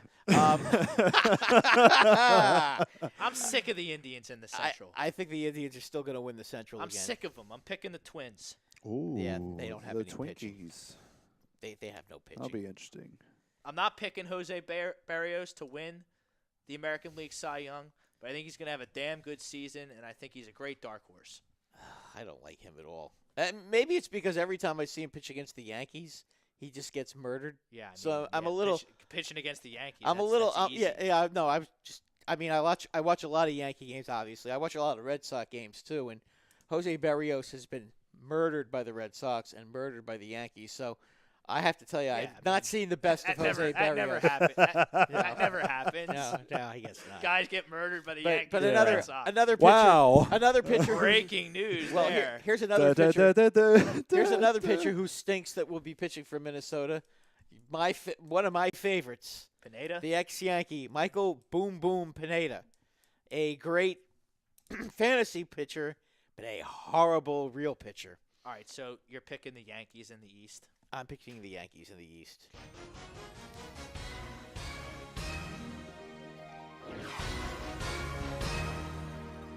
Wow, no shocker. I'm throwing a curveball. I'm throwing all kinds of curveballs in the American League here. My wild cards are going to be the Red Sox and Tampa Bay. Wow, you got Tampa. I like Tampa because you know what? I think Charlie Morton. I like putting him Tampa. behind, Let me tell you behind something. Blake Snell. I think I that's like gonna Tampa be a nice little. so much. I'm picking them to win the East. Whoa! What? They're winning the East. Tampa's winning the East. Whoa! You have the Yankees that are going to have Severino out for a month. Aaron Hicks has got a bad back. You don't really seem to be too concerned about that. A bad back before they've even started playing games. That's a big deal. CC's not right. CC will be fine. CC will be available. I think in the middle of Yankees might start a little bit slow. When they're this playing year. the Orioles and the Tigers and the Royals. I haven't looked at the schedule. Oh, as their in-depth schedule review. is very easy, Rob. I mean, listen, if the Yankees had their AAA team up, they'd win a Picking lot Tampa. of games. I love Tommy Pham. I love Austin Meadows. I love Tyler Glasnow. I think Blake Snell wins the American League Cy Young for You a like second. Jake Bowers. You like Matt Duffy. Jake Bowers is on the Indians. Oh, he's on the Indians now? That's correct. Not too bad. What about Matt Duffy? Is he He's an okay. He's okay. Player. He's an okay third baseman. You know, this team won 90 games last year. Yeah. And they added Morton and Tyler Glasnow. Who's playing first base for them now? You got Chi-Man Choi. Chi-Man Choi. The guy from the Yankees? I'm not Iman sure. Choi? Yeah.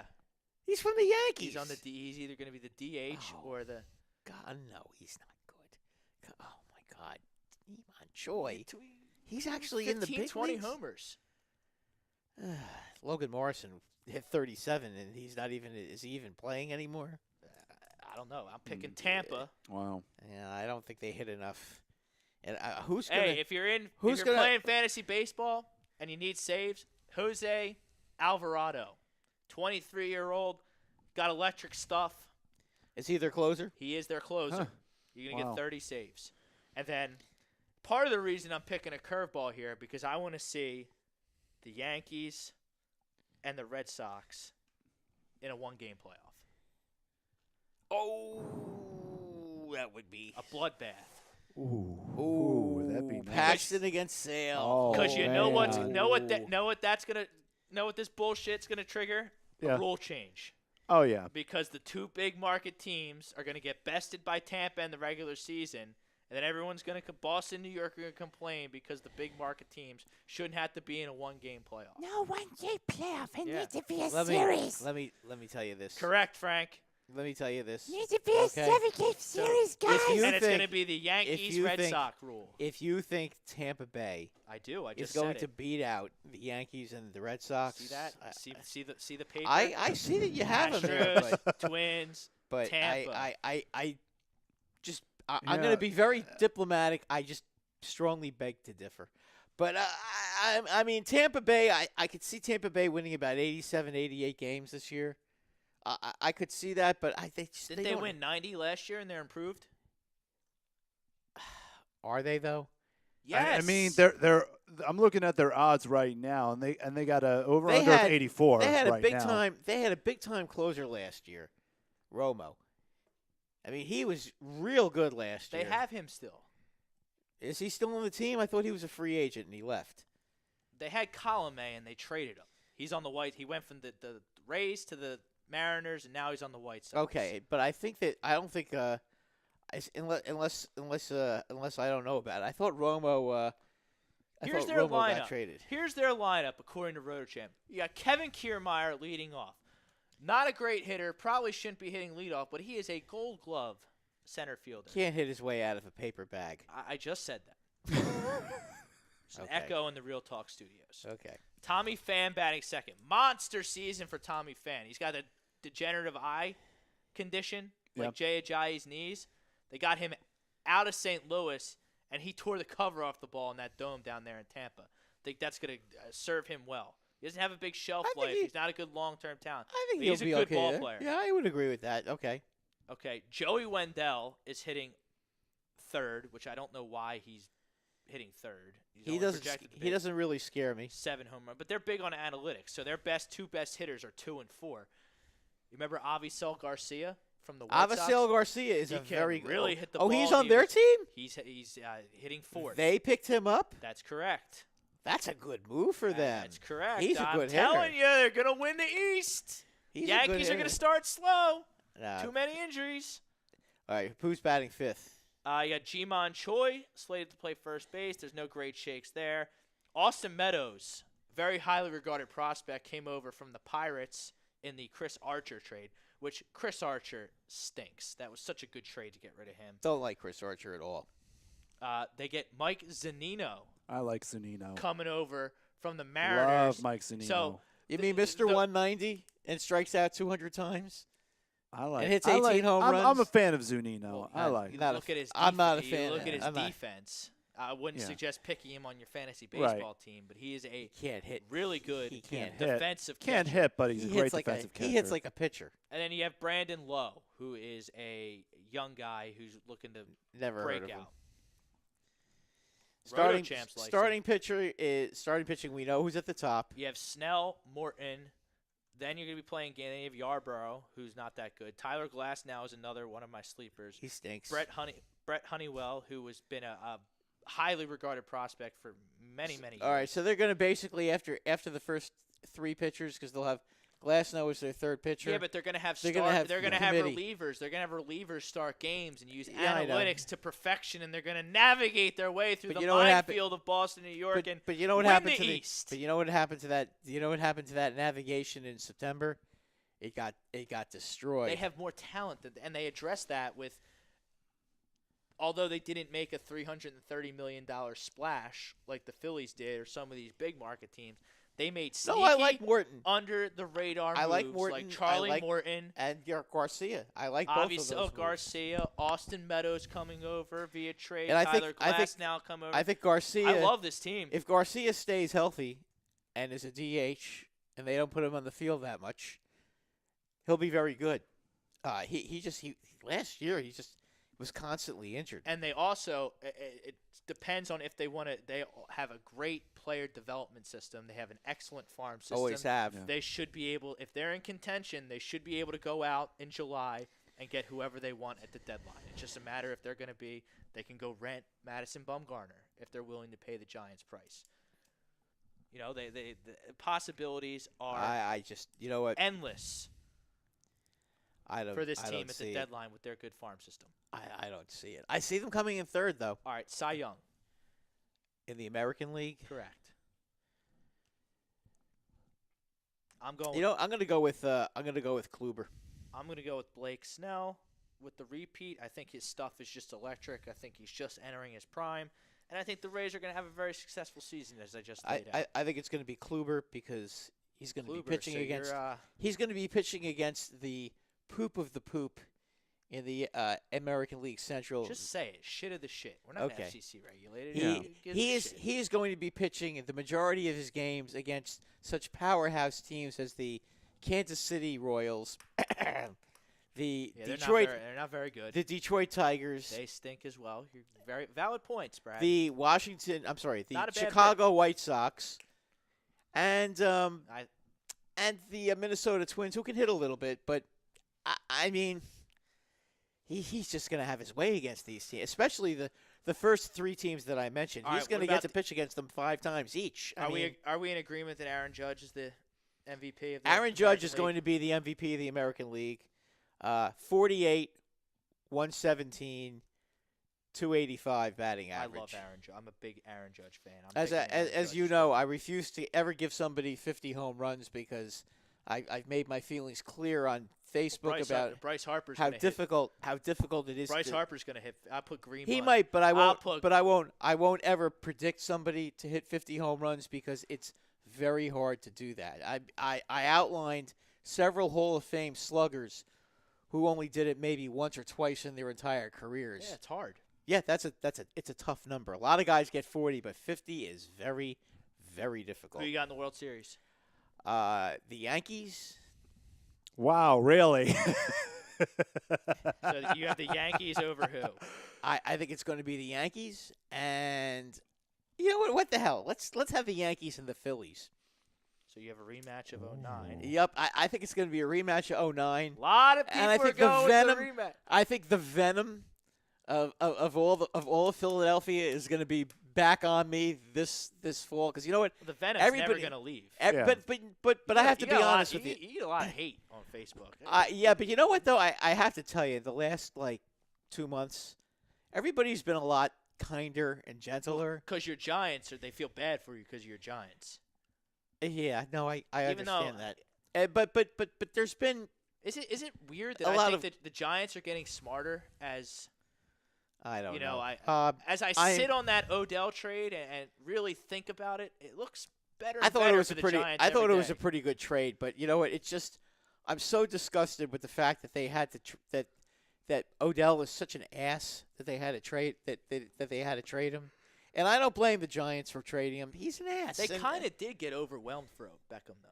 huh? They kind of did get overwhelmed. They did. They got They got a first-round draft choice, a guy that was drafted number 1 2 years ago, who's very good now. Not a bad player. And no, he's pretty good now. And they got a third. I mean, Jabril Peppers, that is. Jabril yes. Peppers was a first-round draft pick. So in reality, they got 2 firsts and a third. And if you think about it, the Steelers got a third and a fifth for Antonio Brown, and Antonio Brown is better than Beckham.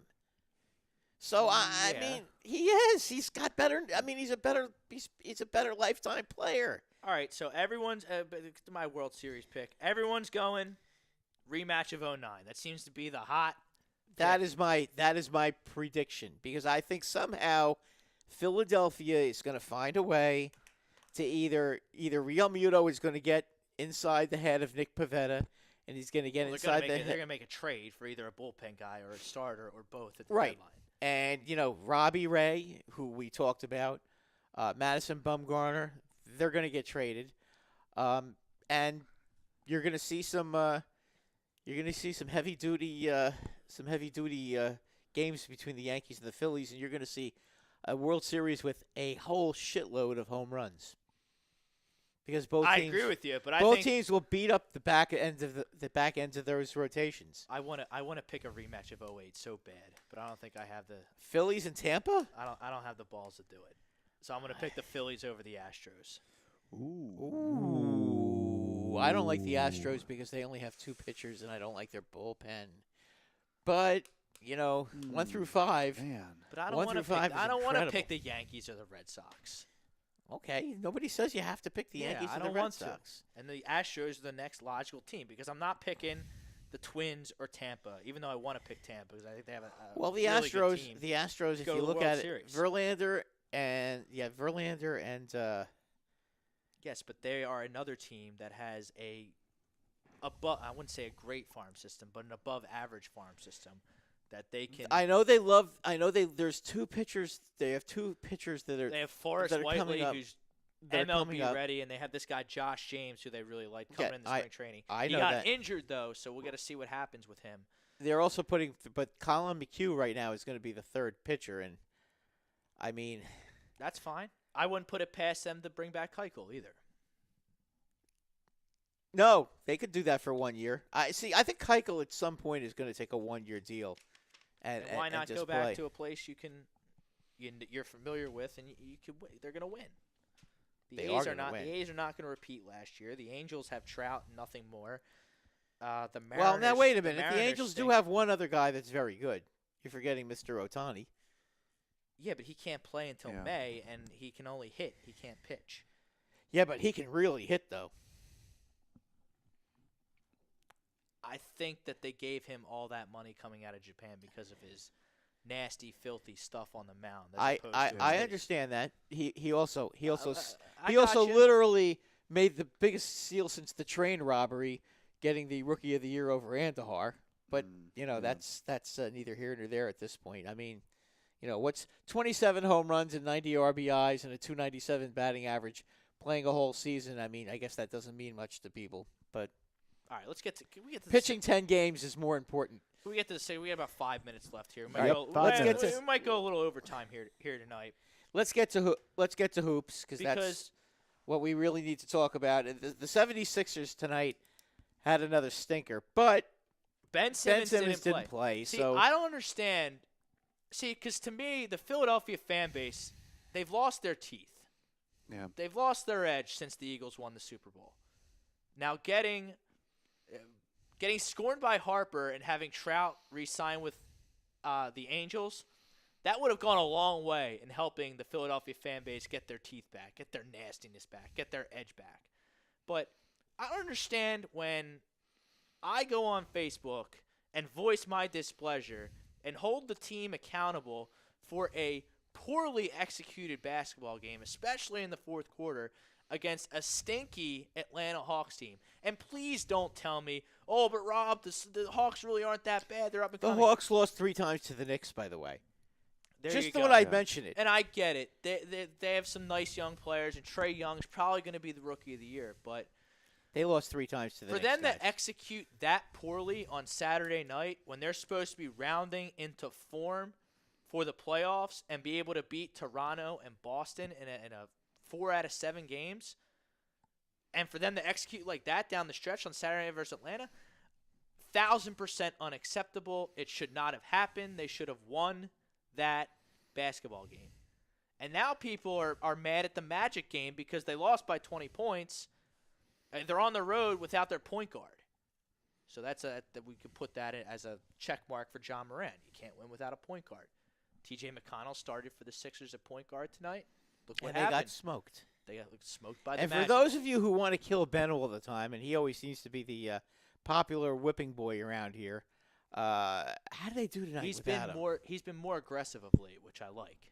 Yeah, he's a big time player. You know, all you guys who complain he But can't Jimmy- shoot, he can't do this, he can't do that. But I'll take him on my team any day.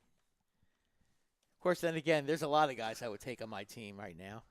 So, but in any event, the bottom line here is, you know, tonight you can't really sit I'm trying to scroll through. You can't really sit here and go nuts over the loss tonight because, again, they weren't at full strength. The other night they should have won the game, though. That's a bad loss. But now the fans are coming out of the woodwork and want to hold the team accountable for this loss to the Magic when they didn't have Ben Simmons instead of the Hawks game where they executed piss poor down the stretch. Joel Embiid was a turnover machine. He was a turnover machine tonight as well from what I saw here in the Real Talk studios. He's got to turn the ball over less. I think it's just because they got hammered tonight. I think that, you know, they're upset about the fact that they took a bad beating. I mean, you know, it doesn't really matter if you lose by 1 or you lose by 20. A loss is a loss. Yep. Tom Arnone. Especially Tom in the Arnone regular on season. my Kuna Matata posted in the Real Talk studios. There's a little back and forth. I'm not going to read the whole back and forth. But Tom Arnone, players need to start being held accountable in this city. It's a joke how many free passes we give. Now, I'm down to give him a pass tonight. And I don't give anybody a free pass anytime. And guess what? If Bryce Harper hits fucking 218 in the first half of the season, making $330 million, as much as I love Bryce Harper, I'll kill him on this program. Because he needs to be held accountable. He needs to live up to his paycheck. I'm cool with giving them a pass tonight against the Magic. Ben didn't play. Obviously, you need a point guard in the NBA. TJ McConnell in the starting lineup is not going to get it done. But I don't understand when I hold them accountable for the game they should be held accountable for against the Hawks for not executing playing poorly. Oh, Rob, you can't handle it like it's an Eagles season. There's 82 of them, and you're not going to win every one. Okay, that's fine. I get it. But I can live with tonight's loss because Ben didn't play, as opposed to a game where they had a full deck, didn't execute, turned the game over, and lost to a dog shit team. I can't excuse that. Now, if you want to call me, it was on the road though. I mean, I don't care. It's not easy to win road games in the NBA. I don't care. I don't care if it's home, away, or on the planet Mars. I'm The just Sixers making a are point, though. more talented than the Atlanta Hawks, and they should have won that game on Saturday night. You're not going to win many games in the NBA with T.J. McConnell as your point guard. I know that breaks a lot of people's heart because T.J. McConnell's an underdog story and tries his best night in and night out. He's just not that talented. Sorry. But if you want to call me a bad fan for holding the team accountable against the Hawks, fine. I'll deal with it. If you want to call me a bad fan for thinking Brett Brown might not be the coach that gets this core to the NBA championship level that we hope that it's going to be someday, Call me a bad fan. That's fine. I can deal with it. If you want to call me a bad fan because I'm not sold that this basketball team can beat the Boston Celtics or the Toronto Raptors 4 out of 7 games in an Eastern Conference Finals or an Eastern Conference semifinal, then that's fine. Call me a bad fan because I'm not – all those are true. I'm not sold on any of it. I don't know about Brett. I don't know if they can beat the Raptors or the Celtics in a 7-game series. I'm just not. And it's because of games like Saturday night against the Hawks where they execute poorly, turn the ball over, and lose to a bad team when they're supposed to be crisp, playing their best basketball at this time of year. Now, honestly, it's funny how things shake out because now I want them to kind of go on a losing streak and get in that 4 or 5 match so they could potentially play. I want to play Milwaukee in the second round because Milwaukee is injured. Mirotic broke his thumb and Brogdon hurt his foot. It doesn't look like either of those And guys. Pau Gasol's a bit inactive as well. Well, So, I know. that's a whole. I know. I but don't understand the events surrounding that roster move. He's bought out by the Spurs when they're in a playoff race. Yeah. Magically goes to the number 1 team in the East. The whole thing seemed fishy, so that's poetic justice if he's injured and can't play, in my opinion, because that whole thing smelled fishy to me. But it's funny how the Bucks have been the best team all year, but they're not playing the best right now and get injured at the worst time. I would rather see the Raptors and the Celtics battle it out in the second round and, have the Sixers take care of the Bucks and be in the Eastern Conference Finals. Because then the Sixers might be able to sneak past one of those teams if they play a tough 7-game series against. I think the Sixers can beat anybody in the East. That's just my opinion. I think that they have the most talent of all the teams in the Eastern Division right now. They have the most talent in their starting lineup. Right. I know their bench isn't as good, but they're still a very dynamic offensive team. When everybody's clicking on all cylinders and they start rolling, they're almost unstoppable. But then you have head scratcher. But then how do you explain the head scratcher Saturday night against the Hawks? Well, listen, they've had some of those on the road, Rob. They had a couple. They had the one against Brooklyn. Actually, they had 2 head scratchers against Brooklyn. Okay, but They've had a couple of these games. But every team has a couple of head scratching games. I don't care about anything that happened prior to the new and improved starting 5. Okay. I don't care. It's meaningless. Okay. The roster now, which has been together for, I guess, when was the trade deadline? Valentine's Day? Something like that. Yeah. So it's been about 6 weeks. 6 weeks, Yeah, 4 to something 6 like weeks. that. 4 to 6 weeks, yeah. That's the only basketball that matters. That's all I'm evaluating. And, I don't know. Well, this thing with Ben, is he out because they're He's resting sick. him, He's or is sick. Oh, okay. He has gastroenteritis. Whether he really has gastroenteritis or he just wanted a day off, who knows? He didn't play tonight. He's not seriously injured. He was sick. He'll be back soon. It's not a big deal. It's not a big deal. Tonight's not a big deal. The Hawks is a big deal. And I don't understand how people can't hold them accountable against the Hawks and then want to come out of the woodwork and hold everyone accountable against the Magic, who, A, are a point guard away from being a playoff team, in my opinion, and then you have T.J. McConnell starting a point guard that levels the playing field between the Magic and the Sixers.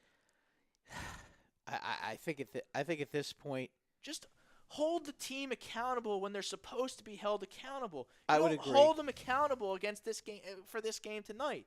They lost by 20 points, yes. You didn't have your trigger man. You didn't have Ben Simmons. It's okay. I can excuse that. The Hawks loss totally pissed me off and was unacceptable. I'm supposed to be watching this team play their best basketball down the stretch, and they played sloppy and didn't execute against the Hawks.